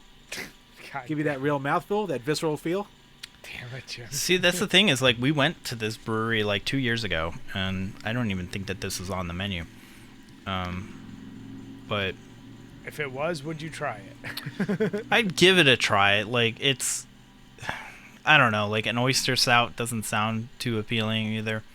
Like, as much as, like, I'm adventurous with food and everything, I stayed away from the Rocky Mountain oyster thing. It's not really like that big of a, it's kind of like how deep dish is here in Chicago, like only tourists seek it out. Would try it, yeah. So like I never like once like came across something where it's like it's our specialty and stuff. It's like, no, it's kind of just one of those, like alligator in Louisiana. Like no one really eats alligator down there. Dude, what do you call it? I was just down in New Orleans, and like none of the places we went to had, like, I was like, oh, I'll get some alligator bites, and no place fucking had them. Yeah. Like, I guess you just have to go to like those really specific touristy spots. Yeah, it's not really like a thing. So like, yeah, Rocky Mountain oysters are kind of like that just thing where it's like, oh, they call it oysters, but they're actually bull testicles. Yeah. It's like, okay. All right, what are you going for first? The beard beer or the ball beer? I'd probably go with the beard beer, just based off of like what style it is. You both are wrong. You need to go for the Havilar by Brugus. Don't dodge the Striga, question, you pussy. And go with the whale testicles smoked in sheep shit. That's the real question, Jim. You need to upgrade yourself. Yeah, well, actually, when I saw this and where it's coming from, what was it? Like that Stroman? That's like that big Icelandic or Norwegian thing made of like fermented fish and all that bullcrap. Smelliest like fish in the world. Yeah, I was expecting that, but yeah, this whale testicle smoked with sheep shit. That was new to me. Yeah, Iceland has a lot of odd Problems? food choices. Well, food choices, I'll say. The one I used to remember what it was called. It's basically fermented shark meat that gets buried. Yeah, I know what you're talking about. Apparently, it tastes like pure ammonia, and it looks like cream cheese cubes, but it's like chewy. So yeah, it is what it is. This is another one. I don't know why they're smoked with sheep shit. I didn't even know sheep shit was flammable or that's something you smoke shit with. But a whale testicle has to be fucking big. So like to brew a beer that has to utilize this, there's so many questions I have about this where I'm like, that beer can't be cheap. That's all I can say. And I tried looking it up and I didn't get very far. But is this one you guys would try? The pizza one? No, the whale one. Oh, the whale one. Probably not. Like, I gotta imagine that like the flavor on this would be just nuts. Yeah. Like literally nuts. But yeah, like I mean this is like one of those like, Icelandic thing. I mean like if it was like something that was like a delicacy or something like that there, not like a stupid gimmick or something like that, I'd give it a shot, but And I'm watching the video of the guy, like they made a whole video because it's their second most controversial beer, which I don't know what the fuck their first one is. Oh my god. But Dead baby beer, Iceland's finest. But yeah, that's weird, and it's a little too extreme. But the pizza beer, this is the one I mentioned last week, the Mamma Mia pizza beer, which is one I had heard about years ago. I don't even think they still brew it, but a pizza beer is like the spaghetti one, except, I don't know, pizza to me is so much more palatable, and depending on how you put it in there, I would like to try a pizza beer. I know it's probably not going to be good, but you know what? Fucking do it. You know what? Make Lunchable pizzas beer. I would like to try that too. They already got Tombstone. I'd eat the shit out of that. Mm-hmm. Let's see if Benny says it. But speaking of eating out, Brian, the last one on our list. Damn. Why don't you give people the description, Brian? It's almost a bit of a follow-up from what we talked about before. We covered this one before, The Order of Yanni by Bottled Instinct. And it's very similar to Rogue's Beard beer, except this is fermented Vaginal yeast. Yeah, but it's like they're specific supermodels. And I remember when we covered this, it was I think there's like 3 or 4 that supermodels that they're... It's so creepy, too, because if you click on the site from Order of Yanni, they said, drink the essence of these women. And it's like... It's just so fucking weird. Like, I can't imagine who actually orders it. And I'm looking it up right now. Yeah, there's 3 different supermodels. You get Paulina, Patricia, and Monica. So, yeah. It's kind of like people ordering bathwater. Like, there's certain degrees of, like, why are you doing this? I have to imagine this shit's expensive because I'm on their site right now, but... We looked it up before, if I remember. I think it was pretty pricey, especially to get it shipped over here. Yeah, like I'm trying to see if I can find an actual price. But Nick, I know you won't drink. I know the beard one freaks you out, but would you try the Order of Yanni? Like that's what I said. Like I'll try anything once, but like I don't know. Goddamn like man, right there. I would do like a taster of it. Like but more to your point, it wouldn't be like I have to order this and like. Like I wouldn't pay for it on eBay or like wait in an order line or something. I think it would be, I don't know, like I couldn't necessarily, like it wouldn't be a beer that I would be like, I'd have to definitely like drink it alone. Like no one else is gonna want to be. They would look at me like a different way. I'd be like, hey, you want to try this beer? It's made with the yeast of a supermodel, her vaginal yeast, and they're like. Nick, we've gone over this. Like we like you as a friend, but stop doing these things. We're very open-minded, but sounds like a similar some things deserve to be private here, buddy. Yeah. Yeah, I think that's what would be like my thing. I was like, like what? It comes in like a larger bottle and stuff. Like that's not something that it seems like a sharing beer. For Well, the that's the most thing. part. 1,000%. I think to your point, Nick, it's like you'd have to share the. See, I would go the opposite. I would share the shame with friends. I'd be like, we were finally able to find a bottle of this. You guys are all gonna taste this with me because I'm not. I would go out of my way to be like, I do not want to have this alone. I mean, really, the only chance we get this, if Jim and I could find it, and we're like, all right, do we really want to pay X amount of dollars to get this beer just to say we tried it? Damn it, yes. Jim. Fuck. Right, we got to get the pussy bear. Now, here's the thing. It's when the page comes full circle. Seeing this list, I know what the guy was going for who wrote it. Jim and I have tasted much worse beers, I still believe. How you don't have D Rise on there, which was fucking Old Bay flavored lager, or Old Bay flavored IPA. So it was just salty as shit, and it was fucking disgusting. And I like Old Bay, but it did not taste like Old Bay. Yeah, there's other weirder flavors. So this is one where I would almost like to follow up, Jim, and have us kind of like we would make our own like little loser brews. If we find a beer that just sounds weird, just to go back to trying it and be like, our own weird beers that we've tried. Right, is that our grand return to the drinking games and the loser brew? We get the a bottle of the beard beer and the pussy beer, and we got to mix them together, and the loser has to drink that? God damn it. I mean, you're going to enjoy it, Jim. I mean, let the most record likely. show. I've lost most of these games. Yeah, so if anyone watching, if you know any weird beer flavors, you send it over to us, and if we can find it, we'll give it a try. Within reason, of course. All right, Chambers. So one of the things you posted up here, this is interesting. It was the Twitter freak out of the day a couple days ago. Yeah, and here's the deal. I am excited. When does the Fallout series come out? April 11th. April. Okay. It's my birthday. Nice. So, as a huge fan of Fallout, I saw the preview. I was like, whatever. I just want to at least watch it, give it a try. Now, here's the deal. Say what you will.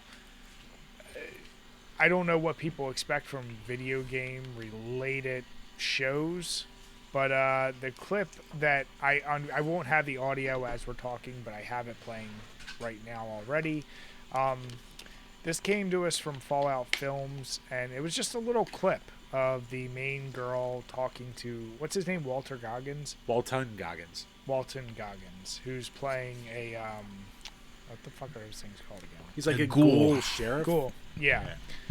And then you see the power armored Brotherhood of. I can't tell if that's Brotherhood of Steel or whatever. Yeah, it's the Brotherhood. Yeah. So, I don't know. When I first saw this, I was like, all right, the chick is goofy, assuming she's raised in a vault, probably very proper, which if you played those games, like, depending on which vault you were raised in, you could imagine they talk very goofy like that. My biggest complaint is they didn't give Walton enough airtime to really spit out some gold like he usually does. And then it's cut short. But from that little clip, to Jim's point, it received... seemed like a lot of people bitching about this. So I don't know. What was your guys' opinion when you first saw this? Well, it's only one clip. Yeah. I mean, to be honest, I have to like watch an entire episode. Like I try to avoid internet discourse when it comes to shows that I might like, just because like it's very easy to like influence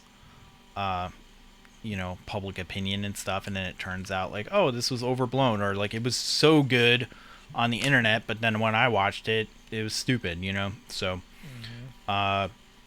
so yeah, like I mean, definitely that wasn't the clip to show, I guess. Like if I don't know how that clip got out, like if that's like a promotional clip, then the show might be in trouble if that's the best clip that they could show, or if it was just to give people a glimpse of like what the show is about if you're new to the Fallout series. Like I don't really know the context between like releasing the clip, because it just looks like what that fan that fan site just shared it, right? Yeah, they got Yeah. a clip somehow. Yeah, so like I don't. Maybe they had a screener or something like that, because like even the comments of it, they were like, they were still hyped about it. So I mean, Yeah. Jim, you're Mr. Negative. So what was your take from it?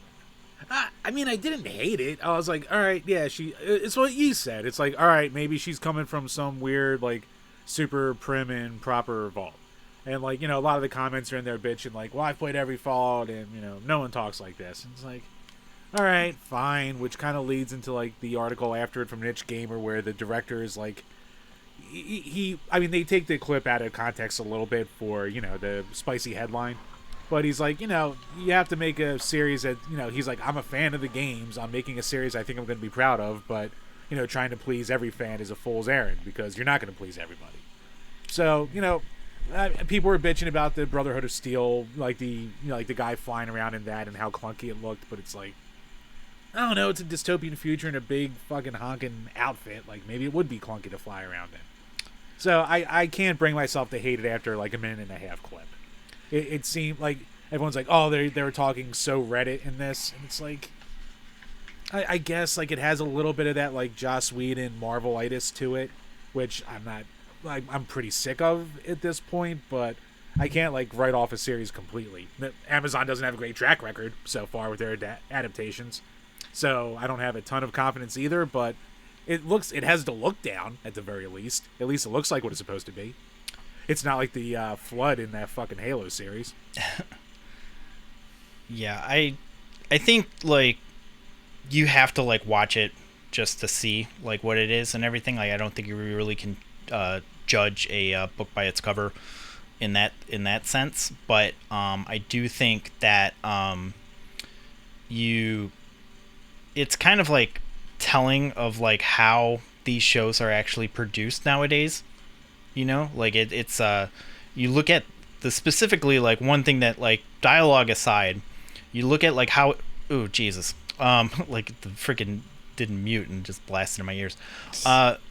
So like the way that it's like cut, like this person's like the Vault Dweller's like making like this huge like dialogue and stuff, and like you just have like these weird cuts to reactions and everything. There's no like blocking or anything like that. The shot isn't really dynamic. It's very static. Yeah. And it's, somebody even mentioned too, it's like it's very possible that both of these actors weren't on the same set. Especially if like this guy, his makeup might not be actual makeup. It might be like green screened or something like that too. Is the character digital? But that's kind of like the problem with modern shows is that, I think how many episodes are in this series? Like 6? I don't think it's a ton. Yeah. Yeah. So that's kind of the issue too, is that you're probably going to only have like 6 or 7 episodes, maybe 10 at most.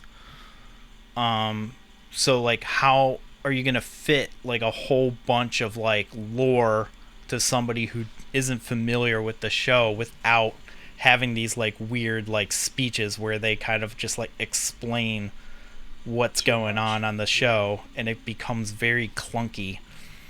And I think that that's definitely like a studio. It's not. I don't think it's the writers and stuff, and I really think more to the point of like the showrunner saying that you can't please everybody. Like, I think he only has a little bit to work with, and when you work with only 6 episodes, you can only build up each character so much before everything gets like wrapped up right at the end, and it gets like you get whiplash. Yeah. So.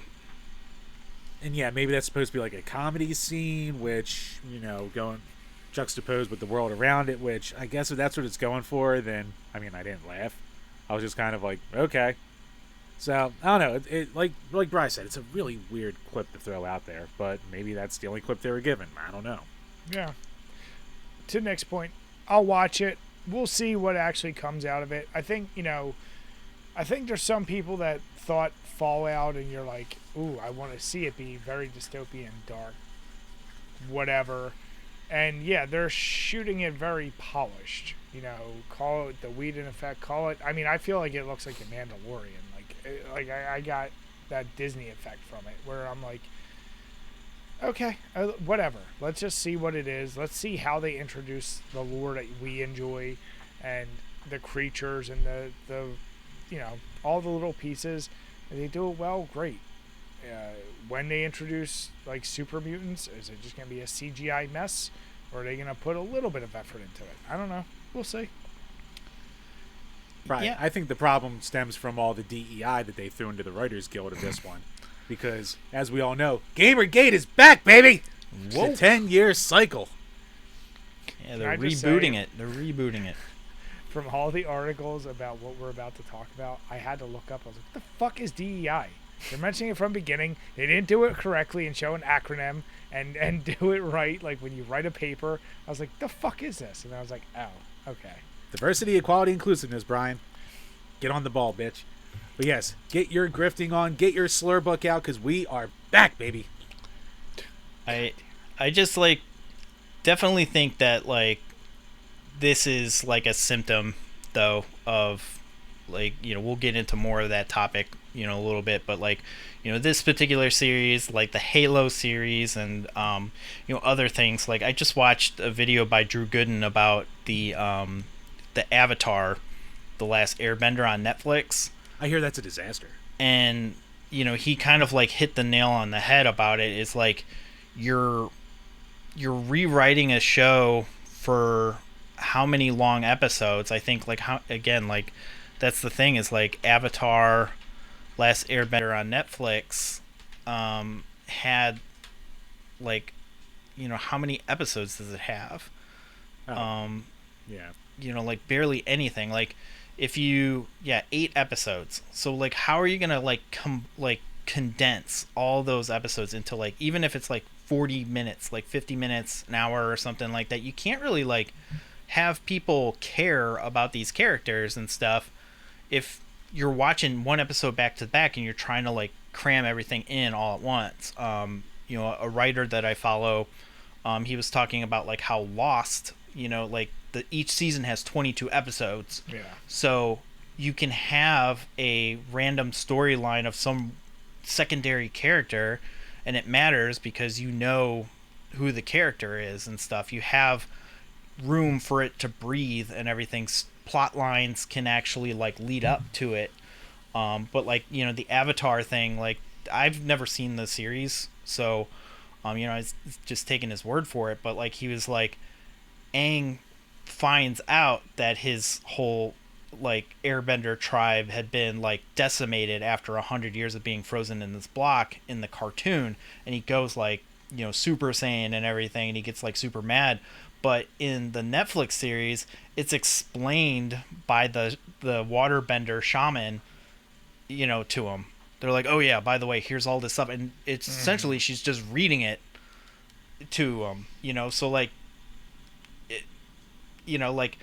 you're expecting the audience to stick around, but you're also giving away everything in the first episode or something like that. It's just there's no mystery or anything like that. You're treating the audience like children when it comes to that and stuff, and it's the Mr. Beastification of content where everything's just pumped out and it doesn't mean anything because you're watching it on in the background while you fold laundry or something like that. You don't really care.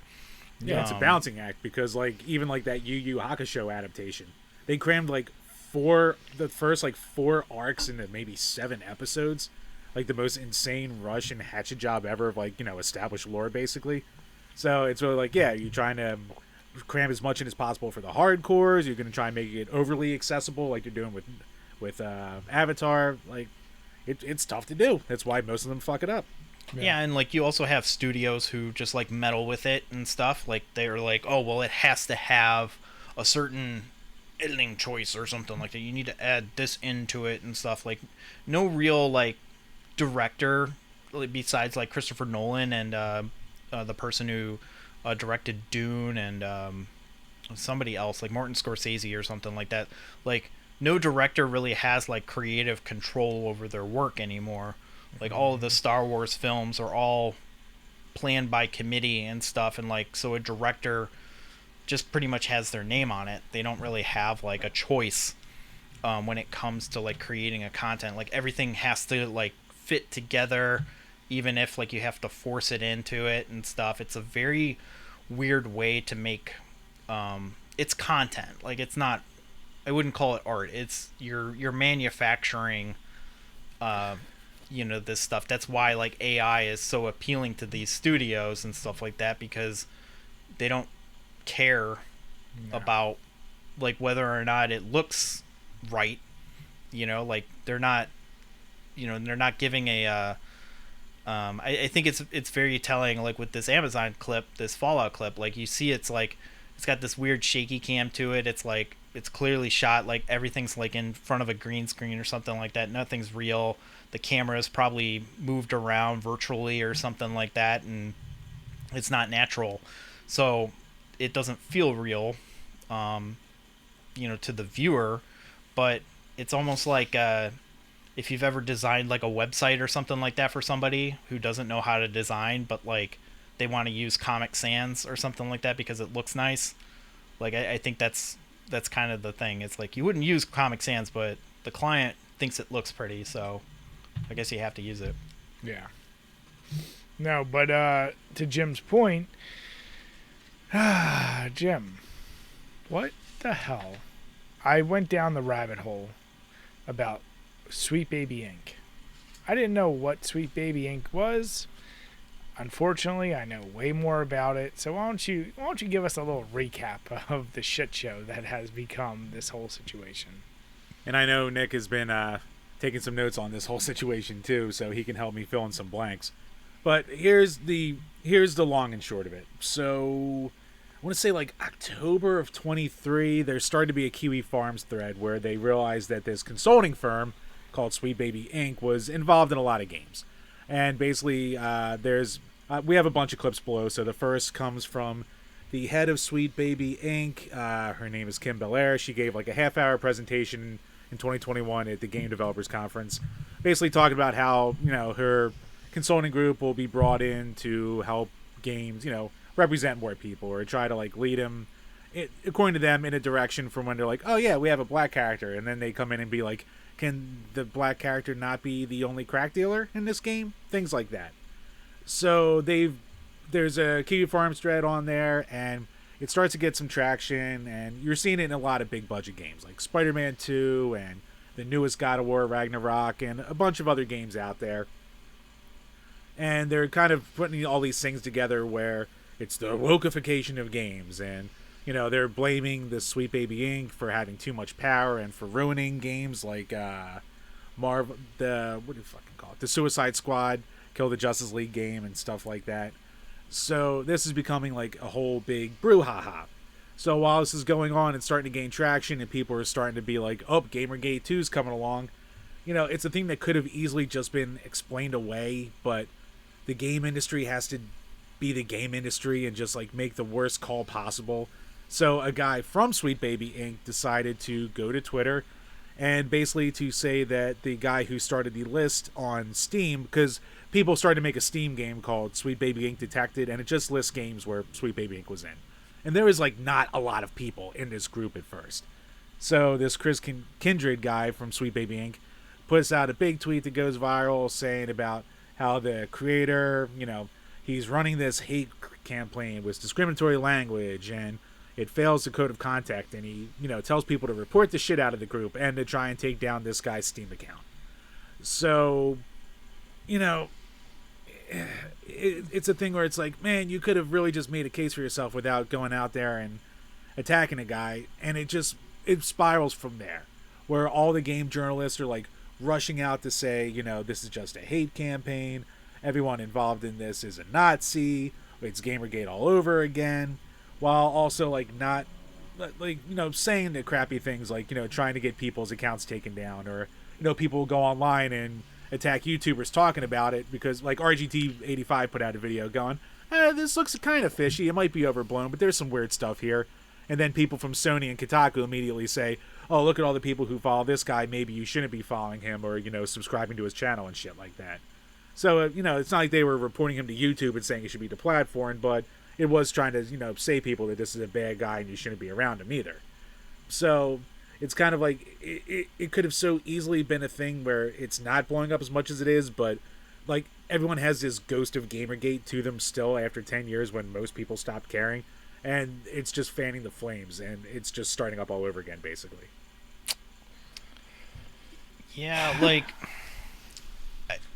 I've read up on it a little bit, and like you said, like I didn't really know what a Sweet Baby was at first. Like I saw like Mudahar talking about it and stuff, and I was like, it's a 45-minute video. I don't really care. Like, and then like RGT was talking about it, and I was like, oh, so it's like some goofballs like harassing each other and stuff, and they're starting a war.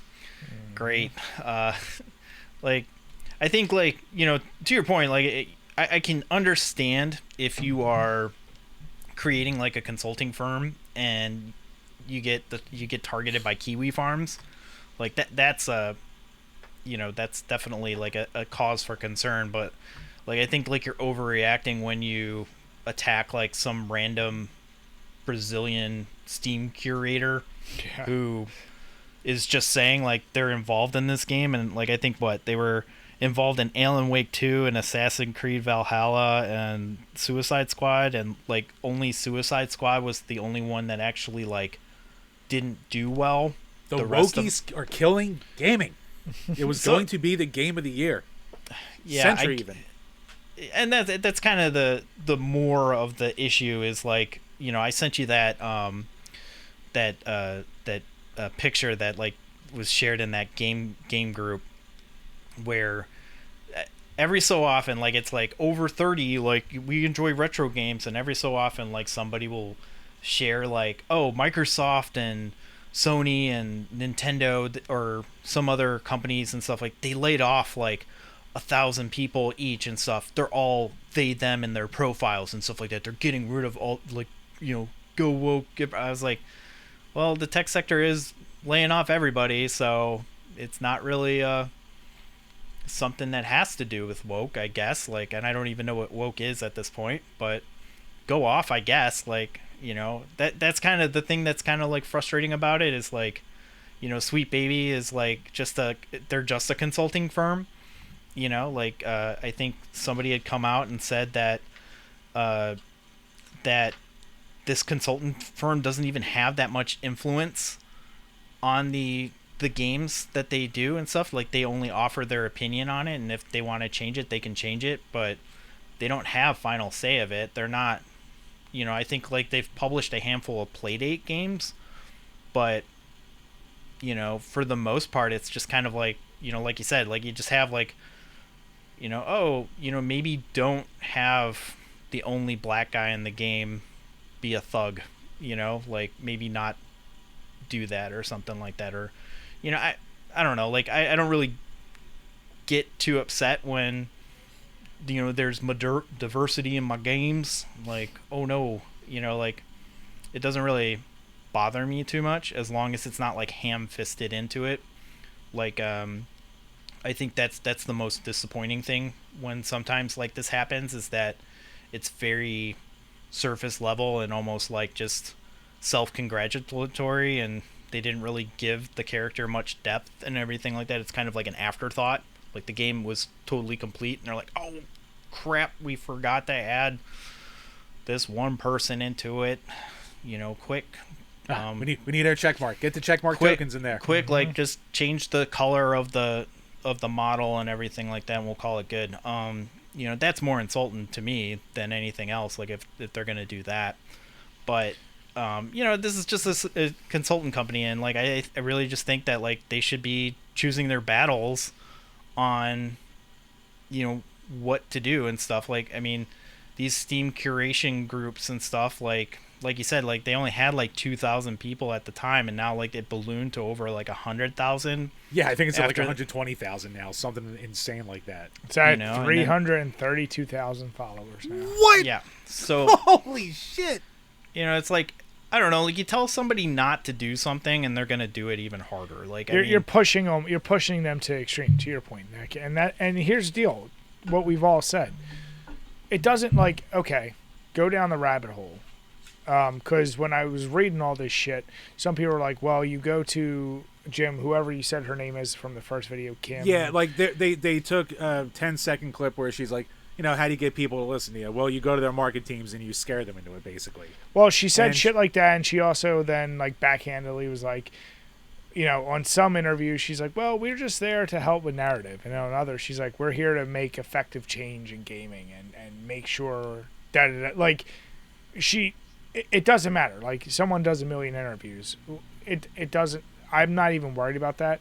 At the end of the day, the curator list, here's the deal. Like, Assassin's Creed Valhalla, some of these games, they still got plenty of good praise. The only one, like we said, that really fell shit on its face between Suicide Squad and Gotham Knights, which and Starfield to a lesser extent too. Like, but they worked on Starfield a little bit, but maybe those just weren't that great at games. Like at the end of the day, yes, people can tell when you're pandering and when you're just putting something in there just to get a check mark.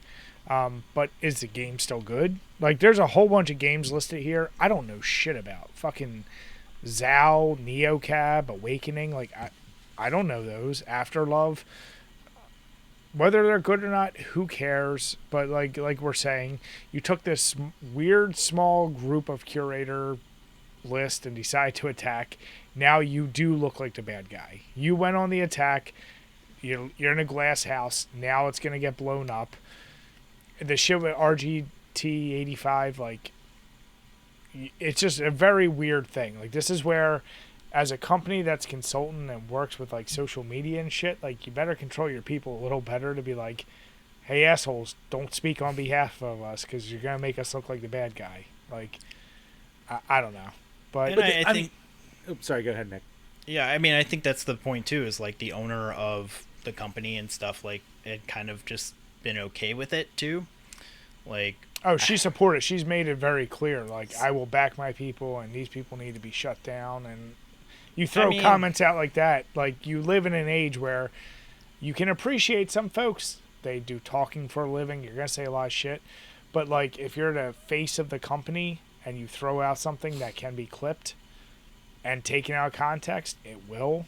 And yeah, I mean, it's more to the point that, like, a lot of these people live on Twitter 24/7. It doesn't matter if you're a leftist or an alt-right person or something like that, or anybody in between. If you spend enough time on Reddit or any social media where you're battling somebody who you've never met before, it's a lot easier to get, like, really mean and, like, let yourself, like, just get lost on it, because it doesn't take a lot of effort to, organize a harassment campaign and, give a link to somebody to, like, mass report their their Steam curation list. And, like, as an aside, the person who initiated that campaign, like, they got mass reported back and got their account suspended for 6 or 7 days and stuff, and, like, it's not very hard to get together, like, get a group of people together like that.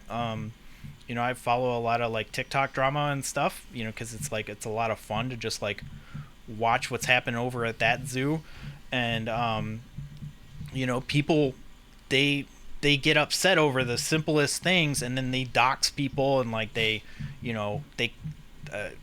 was, like, a story where this person was, like, doing a TikTok, and behind him, like, were two girls making fun in their faces and stuff. And so, like, this whole cabal of people got together, identified who these girls were, and, like, contacted their jobs to get them fired and stuff like that, all over something childish and stupid that anybody else, like, in a normal setting would be like, that's kind of rude, and then they would just, like, go about their day and not care, But, like, this specifically, like, I mean, I get, like, believing in your mission, but, like, you're also, like, choose your battles on that. Maybe create, like, a curation group of LGBTQ friendly games or something like that, or fight fire with fire in that sense. Like, if they're gonna go and create like this weird thing, like create like another thing to promote other games or something like that. I don't know, like offset it, like recommend these games. Create an opposite group, like, or take the spin and be like, we've seen this many times with these companies that they fall down this rabbit hole of trying to engage, and they almost always fuck it up. At the end of the day, I think this is one of those news items where give it 2 weeks, 3 weeks, it'll be gone. Yeah, people are trying to call it the Gamergate 2, and it's like, no, like, it's definitely a different time now. Like, there's a lot less people who, like, with the way that Twitter is and everybody's, like, fractured out and stuff, like, people are going to Threads, Blue Sky. Some people quit social media altogether and stuff. It's not as inflammable or inflammatory as it used to be, where that stuff can just like be pushed onto it and stuff. Because like, I don't know, like I was following, you had PK in the universe a couple of weeks back, and he really likes Quest 64, like that weird meme that goes on, that guy Quest 64 on Twitter and stuff. That's all he posts is memes about Quest 64.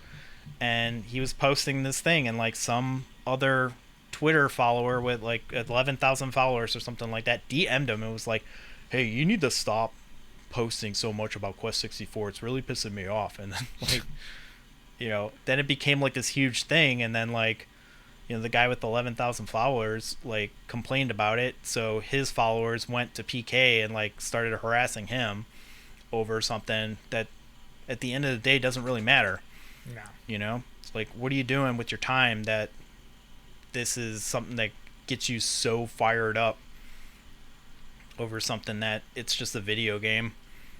There's no real agenda either. And like, also to your point, like if the games are too nasty for you or you don't like them anymore, like I have an entire backlog of games and stuff, like same with like the media too. Like I don't, Fallout, if the new series and stuff like that don't appeal to me, I got plenty of old movies that I like to watch over and over again that I enjoy and everything, and that's okay. Yeah. And I mean, sorry, go ahead, Jim. My only thing is, like, for anyone who's like actually excited about this, besides like a reason to start like harassing people, it's just like, do you like anyone who is legitimately like into Gamergate, and even if you wanted to say like, ethics and game journalism, like I still think there's a good idea. We're gonna get the game journalist in a bit, but it's like, yeah, but you just used it to fucking harass people. And what did you get out of it? You got Sargon killing a political party in the UK. You got like fucking Milo Yiannopoulos like running away with people's money and making them look idiots. Absolutely nothing changed in the game industry because of everything that you were doing. And you're just like, oh shit, Gamergate 2's back. So what do you have from it? You have certain people in like the gaming community who are just like, shifting to the right-wing grift side and shit like that. Fucking stupid Stuttering Craig's trying to do his non-woke fucking gaming award show. Who gives a shit about that? Yeah, 8-Pick Eric, he's been struggling for a bit and stuff like that. He went full grift and everything too. Yeah, or even fucking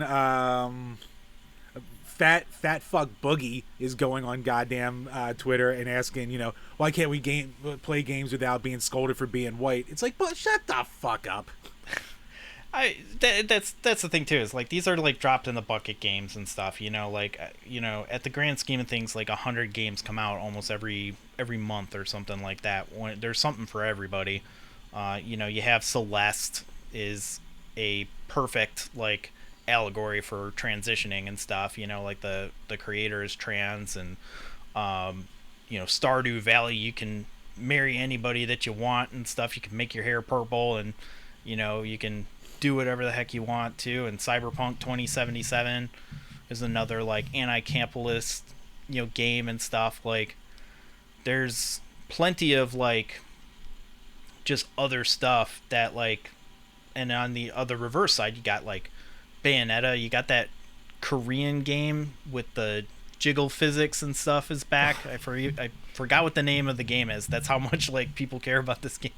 I forgot like what the name of that game you is. just know the clip of the chick climbing the goddamn ladder that Yeah. I saw Jim share. So, And a lot of people were like, "Whoa, it's got great gameplay too." They shared the gameplay, and it's like, okay, well, this is kind of like the most popular clip though, so it's taking you over. kinda- Yeah. kind Now, of don't take Johnny Jiggling away from me. Well, I mean, dude, I got some Senran and Kagura games and everything like that. I dabble. I have Peach Ball. I have things. I Yeah, played games. That's a I fun have a game. whole bonus segment. What is that other? And then you got the other person with the. She's in Euphoria, Sydney Sweeney. Sydney Sweetie. Yeah. And like, her movie like finished like 5th place out of Ghostbusters and stuff. So, I guess like, I think that's the other thing too, is like, people are looking for a reason why they don't like media anymore, and it's like, maybe you're just old and you're just not interested in it. Maybe it's not.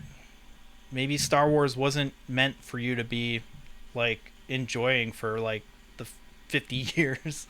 The way that media works now, it's like you can grow up with Harry Potter and watch Harry Potter and get married in a Harry Potter themed wedding and have your kids named Hermione and Harry and stuff, like for your entire life. You can base your entire life over 7 movies. It's not, I mean, that's, The Office or something like that too. Like you can watch The Office all the time and it doesn't matter. And it's like, somebody was talking about like how reruns, like how it was funny that we got a Three Stooges, Gilligan's Island, and some other like NES game of an old TV show and stuff. I'm like, you gotta remember, like that was kind of like a new phenomenon. Like reruns were not really like a thing up until recently. Like if a show just went off the air, like that was it. Like you just like remembered the show. Like you didn't get to watch it again. Mm-hmm. So, and I guess to play devil's advocate real quick, it is like all the journalists are really going hard in the paint though to just say, Sweet Baby's done nothing wrong. Anyone who criticizes anything at all is a bad person. It's just like anytime I see something go that hard, I'm like, there might be a little smoke to fire here, but it's just like you're not helping your case by doing this shit. Like you're making yourself look bad here. Stop. Yeah, and it's also like it's Twitter brain. Like you're constantly online, and this is the only thing that like they're Kotaku and everything like that. They're kind of just like circling the drain, and your job sucks and everything, and like all of a sudden like you can change the world or something like that by telling somebody to unfollow RGT85. Like I think it's way too easy to get yourself like wrapped up in like a Twitter back and forth. And like I hate saying the phrase, but it's like just go outside for just a little bit. Like just log yourself out of Twitter or social media, limit yourself to like an hour a day or something, and just acclimate yourself back to society, because it's like it goes so fast. Like you get like you're bombarded like 24/7 with this information and stuff. It's like you get wrapped up into it, and then your brain turns into mush because now you need to defend somebody you've never met before. Like I'm pretty confident that like these game journalists and stuff like that probably don't have any real like connection with the Sweet Baby people outside of the fact that like maybe they've covered their games or something like that, so they think that they have to defend it. Like I guess like, but well, they you're keep also up defending that appearances, behavior right? too. Yeah, they got to keep up appearances. They got to be like, hey, right or wrong, we're gonna say they're right. And it's your point. You got to defend whatever stance, because then if you start showing that you might have a different take, then you're all of a sudden you're hated on. And I mean, it's a tribalism thing. Like there's no, it's kind of comical and stuff. Like gender is a spectrum, but this is a binary issue. It's like it's on or off. So there's no nuance on Twitter. Like you can't have any nuance about it.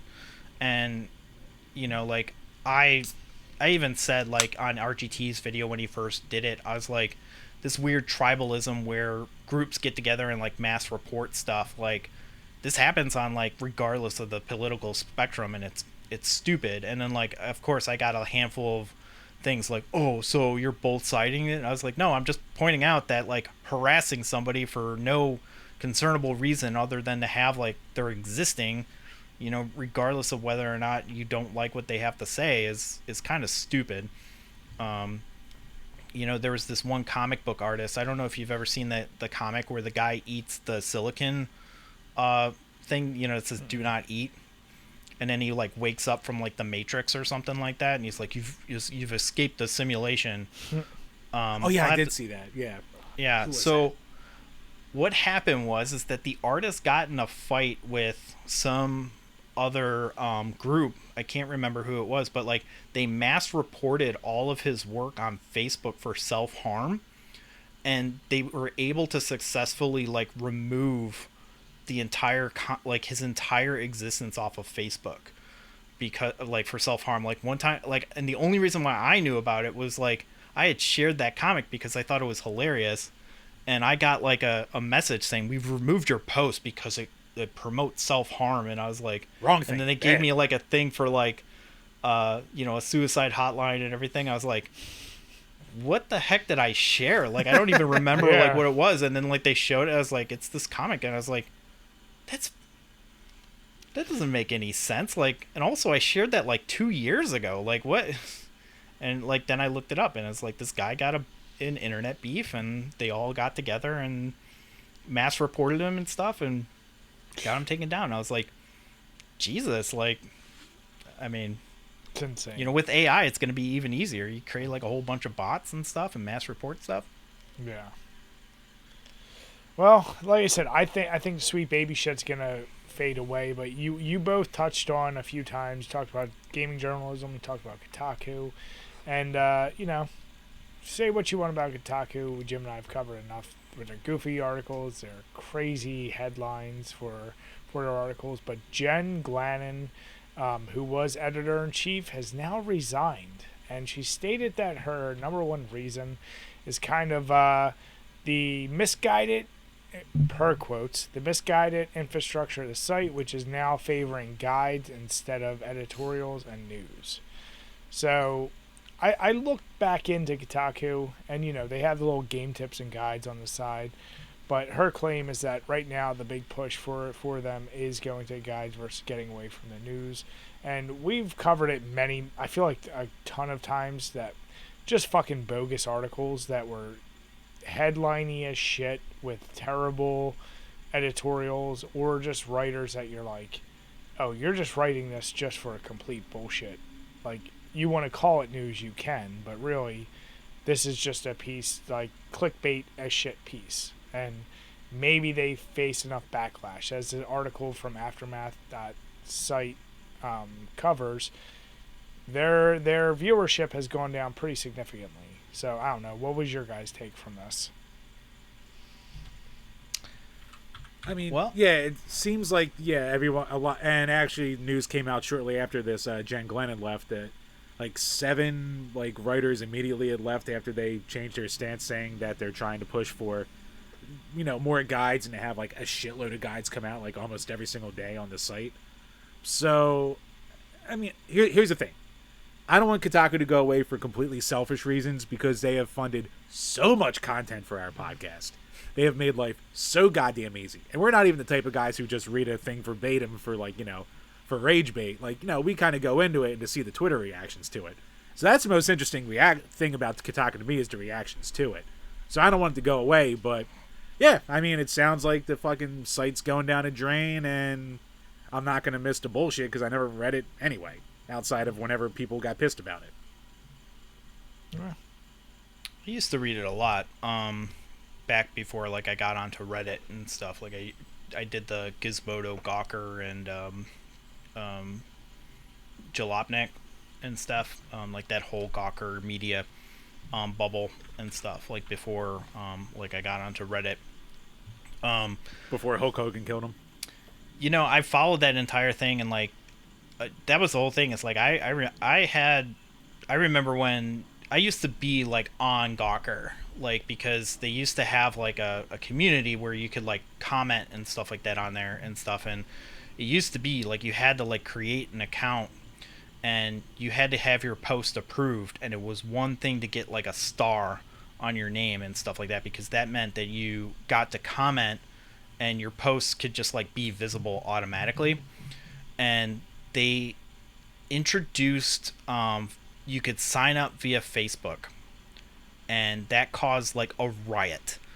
And because like those weren't the real users and stuff, like you had to create your own thing, like it was a whole drama and everything like that. And like I'd followed, like, you know, back when Gizmodo and Engadget would fight each other and stuff, like they would play pranks, and like Gizmodo got kicked out of CES. I think they got banned by CES because they got a like a universal remote and were turning off TVs while people were doing presentations and stuff. They thought it was like hilarious, and they got banned from that. You know, when they funny. Completely unprofessional, but that is pretty fucking funny. I mean, it's hilarious, yeah, in the grand scheme of things. But like, also, yeah, you're fucking with professional, you know, presentations and stuff that probably cost a couple $1,000s and stuff to run. But they also, you know, I followed the whole thing where they found that the iPhone 4 in a bar, and like Apple got them rated, and banned them for life. From Steve Jobs banned Gizmodo and any affiliates and anybody who worked for Gizmodo at the time from even like getting access to things. Like they literally had to like aggregate all of their reviews because they would never get a review unit. Wow. Yeah, like they've done some like a lot of like, that's the thing is like I followed Gawker from the beginning and stuff, and like they did stuff just because, you know, and then they would call themselves journalists when they broke stuff, but then like when they would get like under fire and stuff, they're like, I'm just a blogger, like don't come after me, like I don't actually mean anything. So for me it's like I've saw like the quality just go down even further, because when like the thing about like Kotaku now is that you have hired staff, but you also have like a ton of contributors that don't get paid. So that's why like also you get like all these like crazy like clickbait things, is because if you anybody could write for Kotaku, but only a handful of people can get their articles published and like featured on the front page. I actually like shared a post of myself, like I shared a video on Reddit of peeling off the film from a Sega Master System. Like it was like a 30-year-old, you know, I was like, I peeled it off and stuff. It was like on Reddit. It was just a stupid like throwaway thing, and it got featured on Kotaku. Oh wow. Like, and like I didn't get notified or anything like that. That's the thing too. It's like it's just a news aggregate. Like they just comb Reddit and stuff, you know, like that's kind of the laziest thing ever, you know. Like if you've ever listened to morning talk show and stuff like that and you hear some random story, it's usually an Ask Reddit thread. You know, like one time on Reddit too, like I on the local Chicago thing, I was like, just for a shit post, I was like, what's your favorite pothole in the entire city? Like, you know, mine's this one on Sayre, like coming up on I-90 and stuff like that, like as you're going north and stuff like that. I call it PD the pothole and stuff, and like it went like, you know, in the Chicago subreddit, like over 1,000 points is like a lot for you know, a subreddit, that thing. And then sure enough, like I was reading like local news things, and like somebody was like, yeah, I heard that on the mix, like they were talking about it on the radio and everything like that. And I was like, yeah, but they probably made it look like that they came up with it or something like that. Or some Reddit user made a post, yeah, without like actually saying or anything. Yeah, it, you know, and that's the issue. I shared like a meme, like I made Stupid Sexy Flanders as the new Overwatch character for April Fools, and that thing like legit went viral. Like I think that without I think before like Imgur started like not sharing their stats anymore, it had like over 2 million impressions. Boogie like actually shared it and stuff, and like it's even got its own entry on Know Your Meme. And for the longest time, it's not anymore, but for the longest time, if you typed in new Overwatch character announced, it was like one of the first results on Google Images. Nice.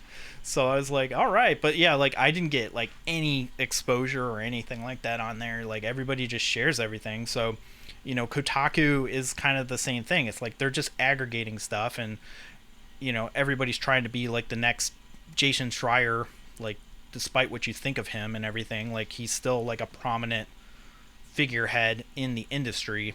Oh yeah, I think he's a self-important pussy, but I also think he's probably the only really good games journalist out there who actually breaks real news. Yeah. So I respect the hell out of him, even though I think he's annoying as hell.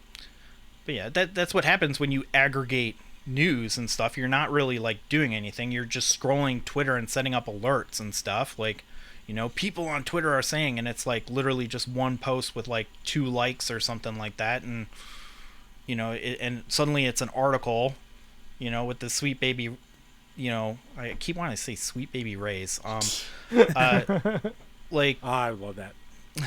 What you doing? Smoking some meats. Sweetbaby Rays. Smoking some bull testicles in my beer. But yeah, like I mean, it's you're literally like driving engagement, you know, on this thing, and like that's the problem with social media in general. Like you know, Facebook for the longest time, like it was, you know, driven by engagement. And how do you drive engagement? You piss people off, you know, like it's, you know, that's why like some of this stuff is so inflammatory. It's like on purpose, and now you're having diminishing returns because people are starting to realize that there's no substance to it. It's just rage bait, and everybody else is going to, you know, news articles and stuff. Like I'm providing game price trends for free on my YouTube channel and stuff, a half-hour well-written thing, you know, that I did in my free time, and you know, and then these poor schlubs on Kotaku and stuff like that are getting paid $50,000. They got to live in New York, so I mean, and that's the thing too, is like they're so underpaid. Like, who are you going to get but, you know, some writers that probably have like incredibly rich parents who, or trust fund kids or something like that, who can afford to, you know, write, you know, stupid guides and stuff like that for, you know, 50-60K in New York or LA or something like that for the, you know, price. I think Philip Musin, he only got paid like 60K or something like that to be a creator for IGN. Like, you get peanuts. So like you're paying for you're paying peanuts, you're gonna get peanut you know, articles and stuff like that, especially if they're gonna tell you to churn out hot garbage. You know, what was it, like 50 articles a week or something like that. Yeah. Yeah, like the workload they're putting on them is insane. Yeah, so it's like I don't, you know, like I don't blame them for quitting, but like also it's just like that's the state of print, you know, thing, you know, like even Vox and Vice is the one. Yeah, Vice is gone. Yeah, like they were, you know, on boots on the ground in like, you know, hot war zones and stuff, and like then they got reduced to sharing the same clickbait shit that that BuzzFeed does. You know, and even BuzzFeed News was like breaking news stuff. Like they were doing investigative journalism and like doing all this stuff. But I think their mistake was that they called themselves BuzzFeed News, you know, like, yeah, the branding was off. But it's hard to make money, like, when everybody's willing to do it for free. You know, that's pretty much the thing. It's like you've driven down the cost of what it takes to be even a person who creates content. You know, it doesn't have any substance. Like, this Sweetbaby thing will be gone in a week or two. So why would you want to research and waste time trying to get the facts right when you can just like spit out a listicle of the top 5 Sweetbaby Inc. games that anti-woke people absolutely hate or something, you know? That one's free, like, Kotaku. Or how that like Alyssa Mercanti, whatever her name is, she's like putting together an article of like what she's calling like right-wing YouTubers who are like promoting the harassment of Sweet Baby and shit like that, and it's a thing she's like actively working on like publicly. So it's like she's already fanning the flames for all the hate clicks she's gonna get. Yeah, I mean, and that's the thing. It's like, will it matter in the next week or two? It, like, I mean, I honestly, like, I think this broke like a couple of weeks ago, and I have only been following RGT about it. You know, when they, you know, when he shares like this stupid, you know, person saying you shouldn't follow this guy. Like, it's. I mean, it's. but we talk about game journalism, and we talk about these sites, and you talk about clickbait. But Jim, you posted this here from Polygon. Nick gave this to me, so I got to give him the credit. Yeah, so Nick, I mean, this article, whew, coming to us from Polygon. You know, it was written by Jay Costello. It was shared by Sarah Hyder, and the title is "Tears of the Kingdom's Ending is its own kind of tragedy." And you know, the little blurb from it is, "I agree that Tears of the Kingdom isn't a story for our current times, but it is a story from our current times. One that says that clinging to the status quo is equivalent of victory. It's a story told to us by bosses who say that striking workers' demands are unrealistic. It's the story told by ineffective political leaders who refuse to challenge harmful government policy. It's a story that motivates regressive, transphobic laws. It's a story that allows for more oil drilling during the climate crisis." What the fuck are you talking about? That was... It's just a video game, guys. It's not that deep. Like, that's my point. Like, is this the one where people made Godzilla from wood planks using a magic fist? Yeah, yeah. They're burning little seedling guys and stuff like that on a cross. They're crucifying them and everything. And like, yeah, like sure, there's a time and a place for an article like this, but like not for like fucking Tears of the Kingdom. It's like that PlayStation 5 article from a couple years back that everyone freaked out about. And rightly so, where it's like, you know, we live in a world of, you know, George Floyd, and then it somehow like transitioned into the PlayStation 5, and we're like, what the fuck are you doing here? Yeah, well, and that's the thing too, is like, you know, that when you're, you know, the whole thing too is like, regardless of whether or not you think that it's thing, like, basically, you know, I didn't even see the article or anything like that, but like, you have like definitely links and stuff, so like it's backlinking and stuff. It's you're stuffing it with SEO also at the same time. Mm-hmm. So you're not only like force feeding, you're shoehorning like a message into it, but you're also like being really disingenuous with your SEO, and you're you know, it almost sounds like, I mean, This is the reason why like people have such a problem with AI, because like you could tell me that was written by AI and I would believe you. You know, that's how like just juxtaposed and like how weird it is, because it doesn't make any sense. Like, I played this game, I enjoyed this game.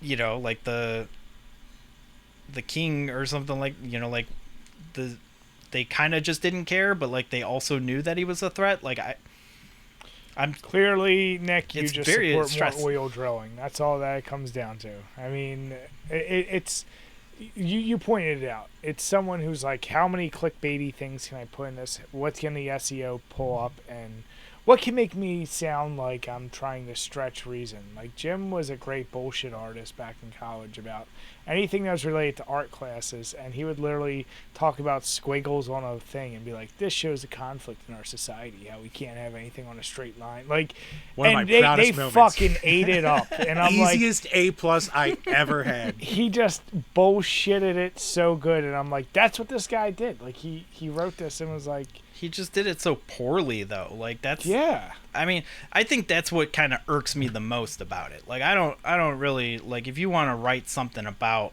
like, you know, how something's an allegory for current times and stuff, put some more effort into it. Like, come on now. Like, but you pointed it out earlier, Nick. There's no need. News is free. Everyone can have an opinion. And this guy, like, probably the editor is like, this one seems... probably like not taking it serious. He's like, this seems controversial enough. Like, sure, let's just throw it out there. And yeah, and you know, they've already started to write their next article, you know, because they've got their ad revenue, and like that's it. Of course, you know, they moved on. Yeah, So- if people hate it, it doesn't matter because then people will still click on it, get the clicks they want, and they're like, "Yep, sure, it might not have been good, but you looked at it, so ha." Yeah, and then now you're also like linking back to Kotaku or Polygon or anything like that, and you're improving your site ranking as well by having people link back to it. So, yeah, you've fallen into their trap. You've fallen for the woke bait or whatever. I don't even know, but yeah, like you've fallen for it. Like it's this rage thing. It's like some people just can't help themselves. Like I've tried doing that, but like the vitriol that I get on my videos, like when I did the limited run thing, like so many people got so upset with me for just stating a simple opinion. For being right. And I'm like, never again. Like, I mean, maybe I'll do it. Like, I wouldn't do it on purpose, but like, what kind of sicko do you have to be to like subject yourself to like that kind of online hate all the time? Like, that's draining. Like, you know, those comments like bombarded me for like a week, and it, you know, I was just like, I was so exhausted. I was like, there's got to be a way that I could just turn off pause notifications just for this video. Like, this is ridiculous. Like, these people won't let up. Like, so, but you know, I got like 60,000 views and on like over 100 subscribers. So, thanks. Hey, listen. Hey, The real goal here, Nick, is to make sure people are checking you out. Since you busted your ass with that last video, and I know you got a lot more coming down the pipeline. So once again, anyone who is listening, please make sure check out Nick's channel. We have all of his links below. Check out his socials below. And Nick, we always appreciate you coming on with us, bud. It's a pleasure.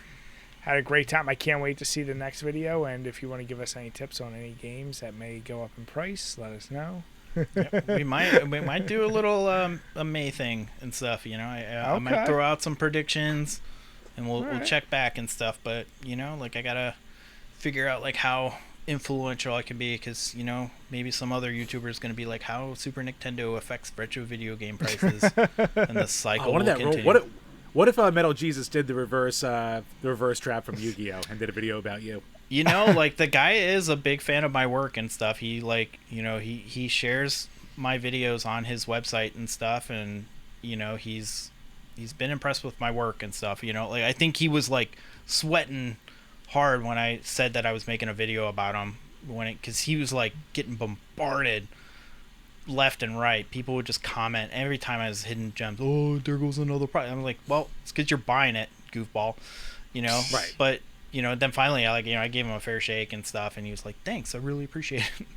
I was like, "Because everybody hates me," and I was like, I mean, you're dealing with retro video game nerds. You're eventually going to have, you know, at least you don't have an entire subreddit dedicated to the truth about your hairline and stuff. You know, so. Awesome. Well, Nick, we always appreciate you coming on. Can't wait to have you on again. We're going to, like I said, check out the links below. And if anyone is watching, please make sure you hit the subscribe button, hit the notification bell so you can see all of our new content that's uploaded throughout the week. And if you're listening on iTunes or Spotify, hit the subscribe button, give us a 5-star rating. And even if you want to bash us in the comments, we'll read it on each and every one of these Power Hour podcasts. With that, we want to say have a good night, everyone, and cheers. Cheers, everybody.